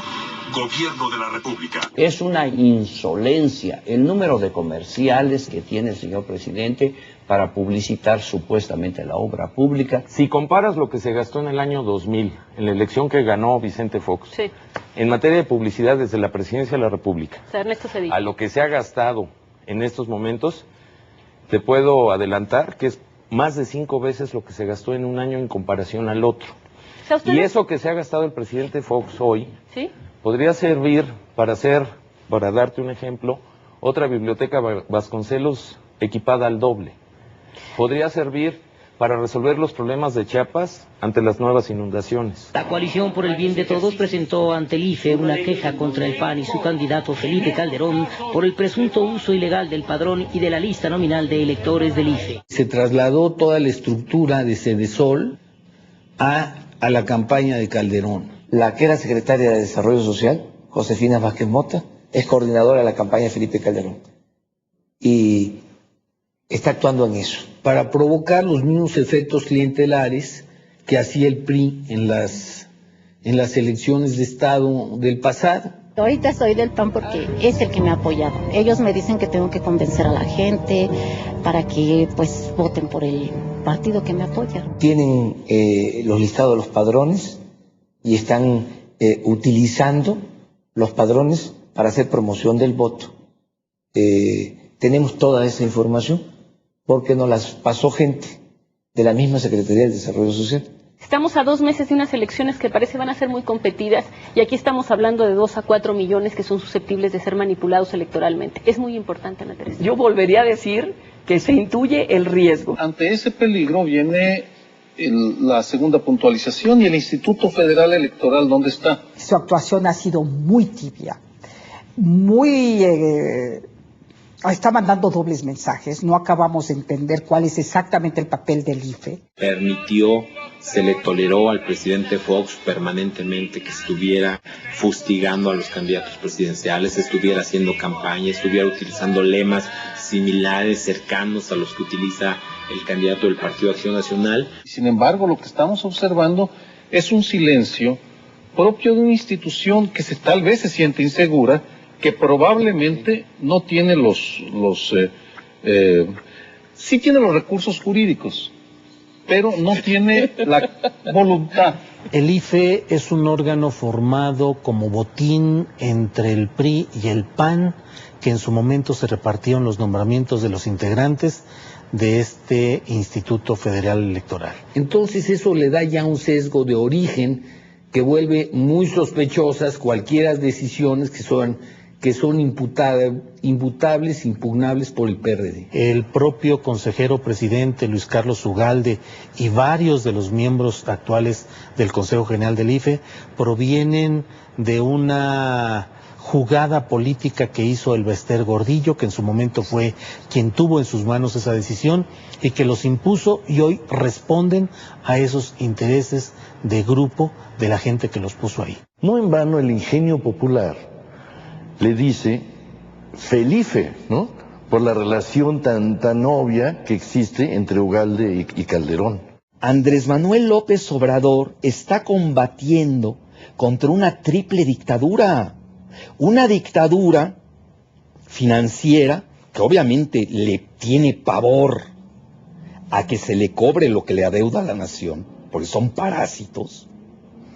Una dictadura mediática que tiene totalmente controlada e intoxicada a la nación, y una dictadura electorera que es el IFE. Quedará como un punto fundamental de estas campañas el momento en que el IFE decidió que sí se podía hacer ese tipo de spots. Es decir, esta insistencia con la letra en rojo de peligro para México, yo sigo considerando que es un tipo de campaña poco democrática, sobre todo, poco democrática. Yo la veo muy, perdón, para abundar en esto, muy peligrosa, sí. Que se tache a alguien constantemente de peligro para México, porque los peligros los eliminan. Sí. López Obrador es un peligro para México. Esto dijo tras un linchamiento. Vale más no meterse.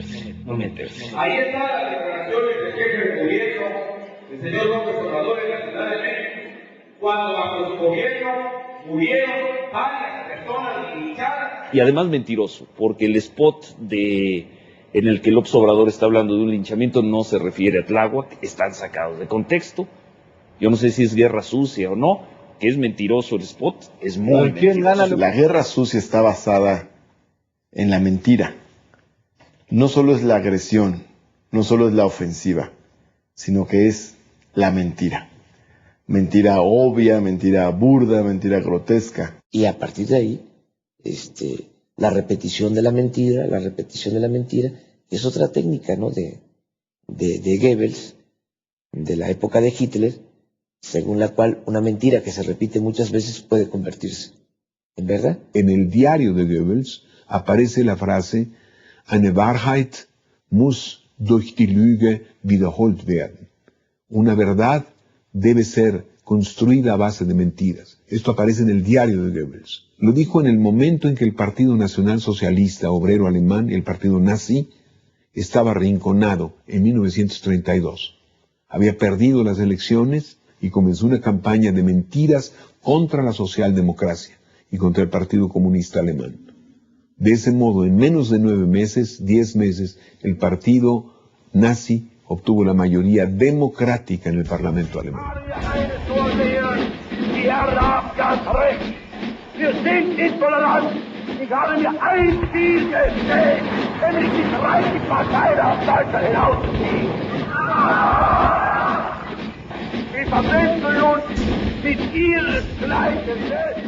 Todas las campañas del miedo, a lo mejor me equivoco, pero las que yo conozco las inicia la derecha. Es el inicio de alguien que teme perder privilegios y entonces le pone ese todo o nada, ese blanco o negro.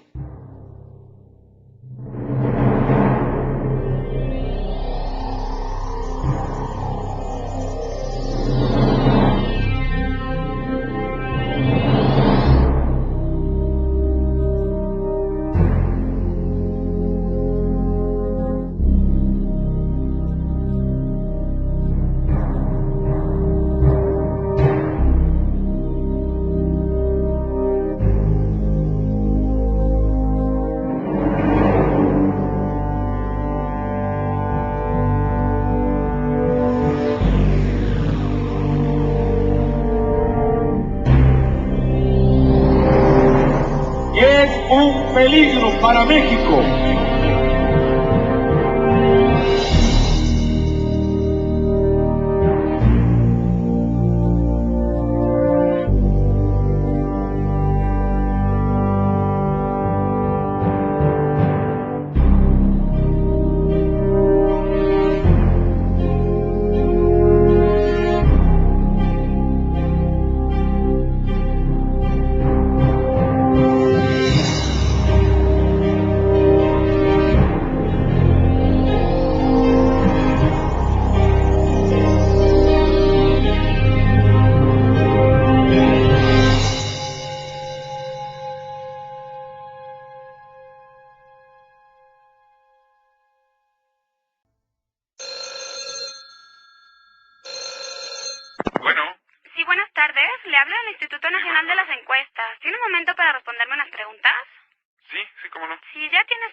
Cada vez es más evidente la manipulación de encuestas telefónicas por supuestas empresas que tratan de convencer a los entrevistados de que voten por el PAN. Todos hemos recibido alrededor de nosotros testimonios de llamadas telefónicas fingiendo una encuesta, haciendo unas aseveraciones totalmente... Es una verdadera campaña sucia. Y preparan el terreno a través de miles de llamadas. O sea, que saben a qué casas no ir. Así, sí.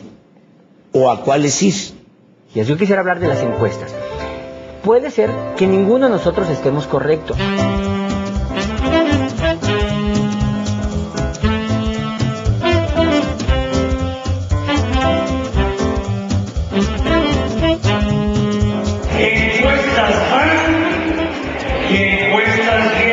Así están los números. Mire usted, Andrés Manuel López Obrador, Alianza por el Bien de Todos, tenía 39% en enero, 38% en febrero, ahora en marzo 41%. Y entonces, lo que viene, de una vez, lo adelanto, ya me caí en las encuestas, ya estoy esperando que salgan con eso. ¡Baja, hablo 34%! Estos números sorprenden a algunos y a algunos les parece lógico. Todas las encuestas, todas, sin excepción, están marcando que la única campaña que crece es la nuestra. ¿Qué ha ocurrido que digas tú, esto que ocurrió cambió la correlación de fuerzas en el país? Nada. Los medios te dicen no lo que debes de pensar, sino que te informan que ya piensas de una manera. Claro. Por ejemplo, cuando te dicen, las encuestas te dicen ya que, haz de cuenta, que Calderón superó a López Obrador en tal fecha. Y entonces, de repente, empiezas a revisar las encuestas anteriores y dices, bueno, aquí hay un problema de lógica, es decir, ¿cómo es posible que lo haya rebasado si no pasó nada para que lo rebasara, ¿no?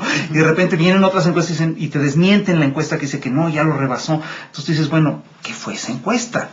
Esa encuesta es claramente un intento de manipulación. Porque no es lo mismo la opinión pública que la opinión publicada. Es ahí donde se apuesta a que los medios electrónicos, sobre todo la televisión, impongan una verdad virtual, pero que haga que la gente crea que realmente las cosas están sucediendo así. Reforma sacó su encuesta y los números, yo le decía que baja López Obrador, sube Calderón. La encuesta de GEA que se publica esta mañana le asigna 28 puntos a Roberto Madrazo. La encuesta de Mitofsky acorta la distancia que había entre 10 puntos aproximadamente a 7 puntos. 34 puntos a Andrés Manuel López Obrador y 36 puntos a mí. En marzo Felipe Calderón estaba 31% y para estas fechas sube a 38%. Se le da una enorme publicidad a las encuestas donde gana Calderón. Felipe Calderón con 40%, Andrés Manuel López Obrador con 33%. A estas fechas, hace 6 años, la Bastida ganaba prácticamente todas las encuestas. Necesito ganar por nocaut. una encuesta es decirle a las personas, oye, todos opinamos más hacia este sentido, ¿no? O sea, muchos no pueden estar equivocados, ¿no? Y eso es un poquito el fenómeno que se da cuando se manejan estos estilos de opinión. La misma publicidad comercial es eso, ¿no? Normalmente te dicen, oye, sé parte del grupo, o sea, pertenece a nosotros, no te aísles, porque entonces vas a ser un fenómeno extraño dentro de todo esto, ¿no? Y ahorita en las encuestas vamos arriba y vamos a ganar la competencia. Van a seguir con lo de las encuestas, queriendo bajarle la moral a la gente. ¿A qué cree usted que se deba la baja en las encuestas de López Obrador? 84% dicen no hay tal. ¿Y qué pasa si la realidad no sale como las encuestas? Quienes hacen las encuestas son empresas, y esas empresas dependen de su mercado. Las encuestas son como el espejito de la madrastra, ¿sí? Dime encuestita, quién es el más guapo.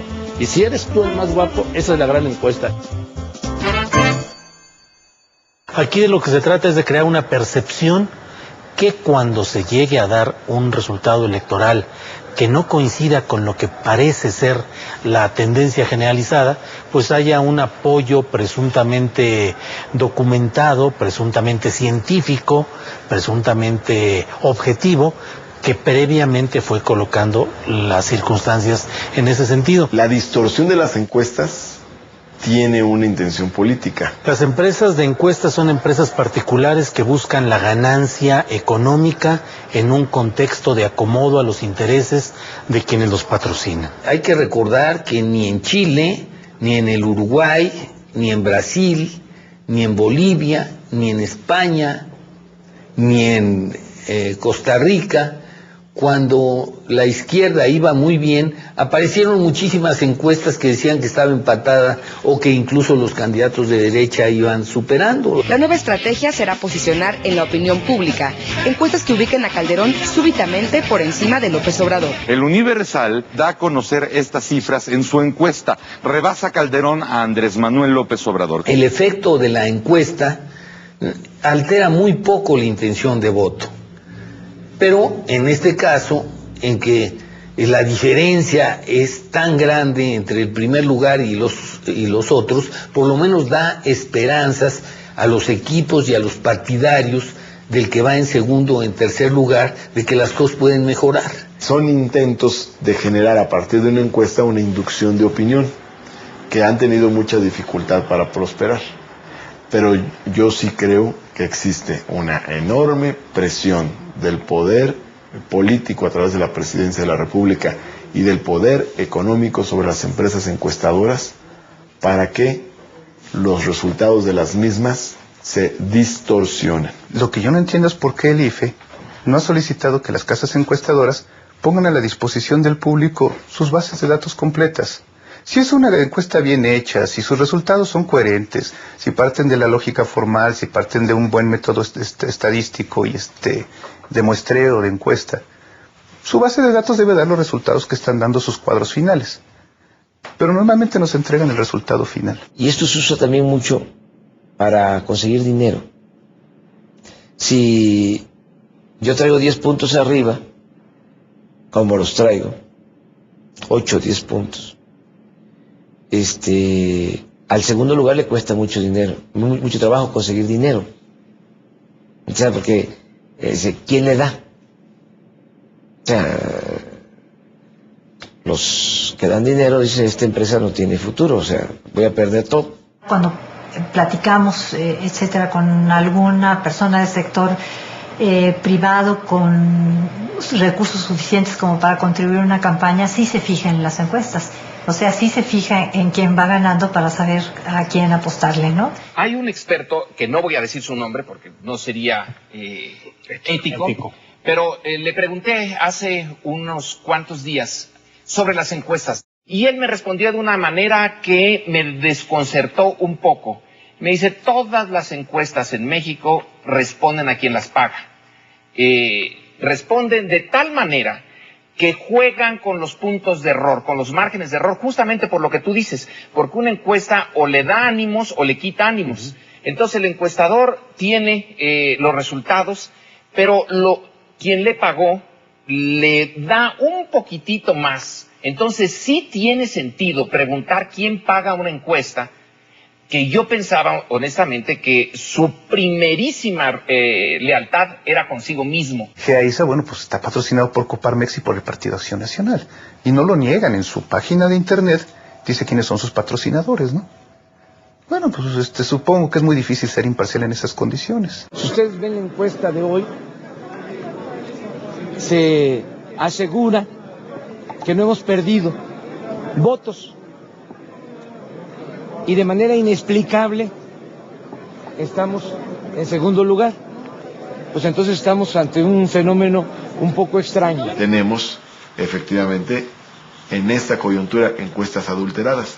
Alguien me dirá, bueno, es que no les gustan porque no les favorecen, y antes sí les gustaban porque les favorecían. No, es que hay una coyuntura acompañada de una gran presión política de la guerra sucia, en la que las encuestas forman parte de esta estrategia política. Pero ¿cómo crees, Andrés Manuel, que voy a estar de acuerdo que me digas que la encuesta de Mitofsky, que yo presento cada mes, está cuchareada o está truqueada? Mira, no es cierto? yo respeto Porque tú sabes que esa no está truqueada. A Roy, pero te voy a decir una cosa que tiene esa encuesta.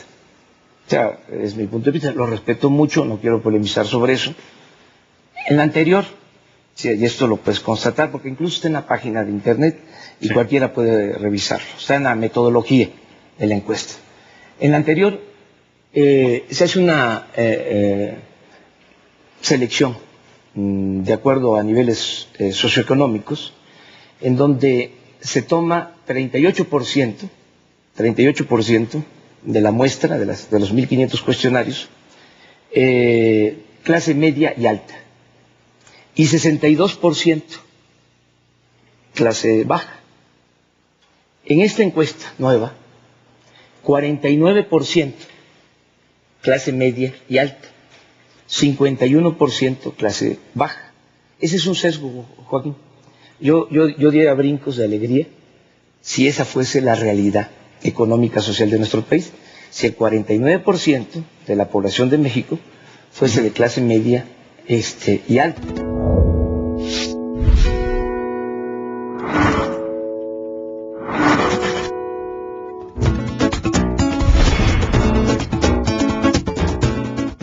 En el caso de Consulta Mitofsky, lo que ocurrió es que Roy Campos ya sabía desde febrero que los niveles de clase media y alto eran proclives al voto de Felipe Calderón. Sus encuestas de febrero y marzo así lo decían. Como todos saben, nosotros tenemos más fuerza con la gente humilde, con la gente pobre. Entonces, si te cambian ya el porcentaje de encuestados, ya el resultado es otro. Si yo sé que en el norte un candidato es menos favorecido, pues puedo cargar mis encuestas y hacerlas en Torreón, en Monterrey, puedo hacerlas en el Bajío, en Guadalajara, en León. ¿Quién me va a decir que no? Sobre todo si en las metodologías no digo dónde las hice. Puedo hacerlo en la Colonia del Valle o en Valle de Chalco. Entonces, la encuesta existe, se fueron los encuestadores a entrevistar, pero ¿a quién entrevistaron? Uno puede medir si el efecto de esta baja está produciéndose, si disminuyeran las gentes en los mítines, si el entusiasmo se apagara, si empezaran a gritos de que estás bajando en las encuestas o por qué no fuiste al debate. Eso no pasa.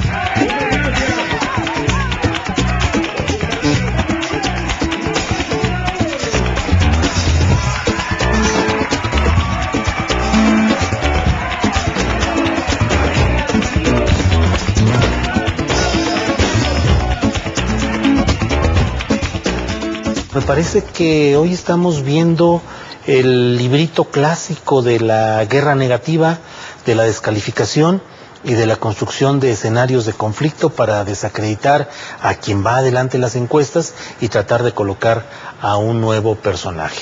Le tengo pavor a esta guerra sucia, le tengo pavor a los extremos a los que pueden llegar, que son capaces de todo, incluso a un fraude. Entonces, me parece que están jugando con fuego. Y es una gran irresponsabilidad. Es el uso faccioso de los medios de comunicación para imponer mentiras como verdades y para acallar verdades y convertirlas en algo marginal o que no se ha escuchado. Yo, como toda la población, tengo los indicios de que algo está ocurriendo, ¿no? La principal inquietud y por la cual hay un poco de duda, de sospecha sobre este manejo del sistema de información, es que Diego Zavala tiene una relación familiar con el candidato Felipe Calderón. Y él es quien desarrolla el sistema de información para arrojar el dato y los conteos de la jornada del 2 de julio. Esta relación de familiaridad, de cercanía, con un candidato que está compitiendo a la presidencia de la República es lo que nos mueve a sospecha. Lo primero que me salta es, ¿y el sistema de información? El sistema de información es un programa de cómputo, un software, llamémoslo así. Este programa, sí es una camisa hecha a la medida. Yo le pido a un especialista que me desarrolle un software que me permita almacenar toda la información de cada acta que está siendo levantada en todo el país durante la votación. Y entonces pongo, son tantos votos para este partido, tantos votos, y los voy capturando en una computadora. En esta programación, yo puedo darle instrucciones para que a la hora de capturar reproduzca un fenómeno, algo que yo quiero que haga el sistema. Voy a poner un ejemplo. Yo digo, a ver, tu sistema de información, cada vez que entre un voto de X partido, multiplícamelo no por 1. Cada voto vale 0.9 votos. Cada 10 votos serían 9 votos. Cada 100 votos serían 90 votos. Y lo tengo en una instrucción. De suerte que yo, con toda la confianza y la honestidad del mundo en una sección electoral, empiezo a meter esta información. Pero si meto 100 votos para un partido, el sistema me los puede estar convirtiendo en 90 o en 80, según esa instrucción o algoritmo que yo le haya dado a la computadora. No quiero vivirlo, pero lo imagino con cierto escalofrío. Domingo 2 de julio, 8 de la noche. Las televisiones dicen Calderón. Una televisora, otra televisora, las casas, todo el mundo Calderón, aunque no sea cierto. 1 hora y media después, teniendo escrutado el 35%, el Felife, dice Calderón, aunque no sea cierto. Y a las 11 de la noche, el expresidente, todavía en funciones, Vicente Fox, cadena nacional, acabo de felicitar a Felipe por su triunfo. En la misma fórmula que usó Bush para legitimar su fraude en las elecciones de 2000. La gran trampa es pensar que las encuestas son realmente lo que piensa, quiere y necesita la ciudadanía.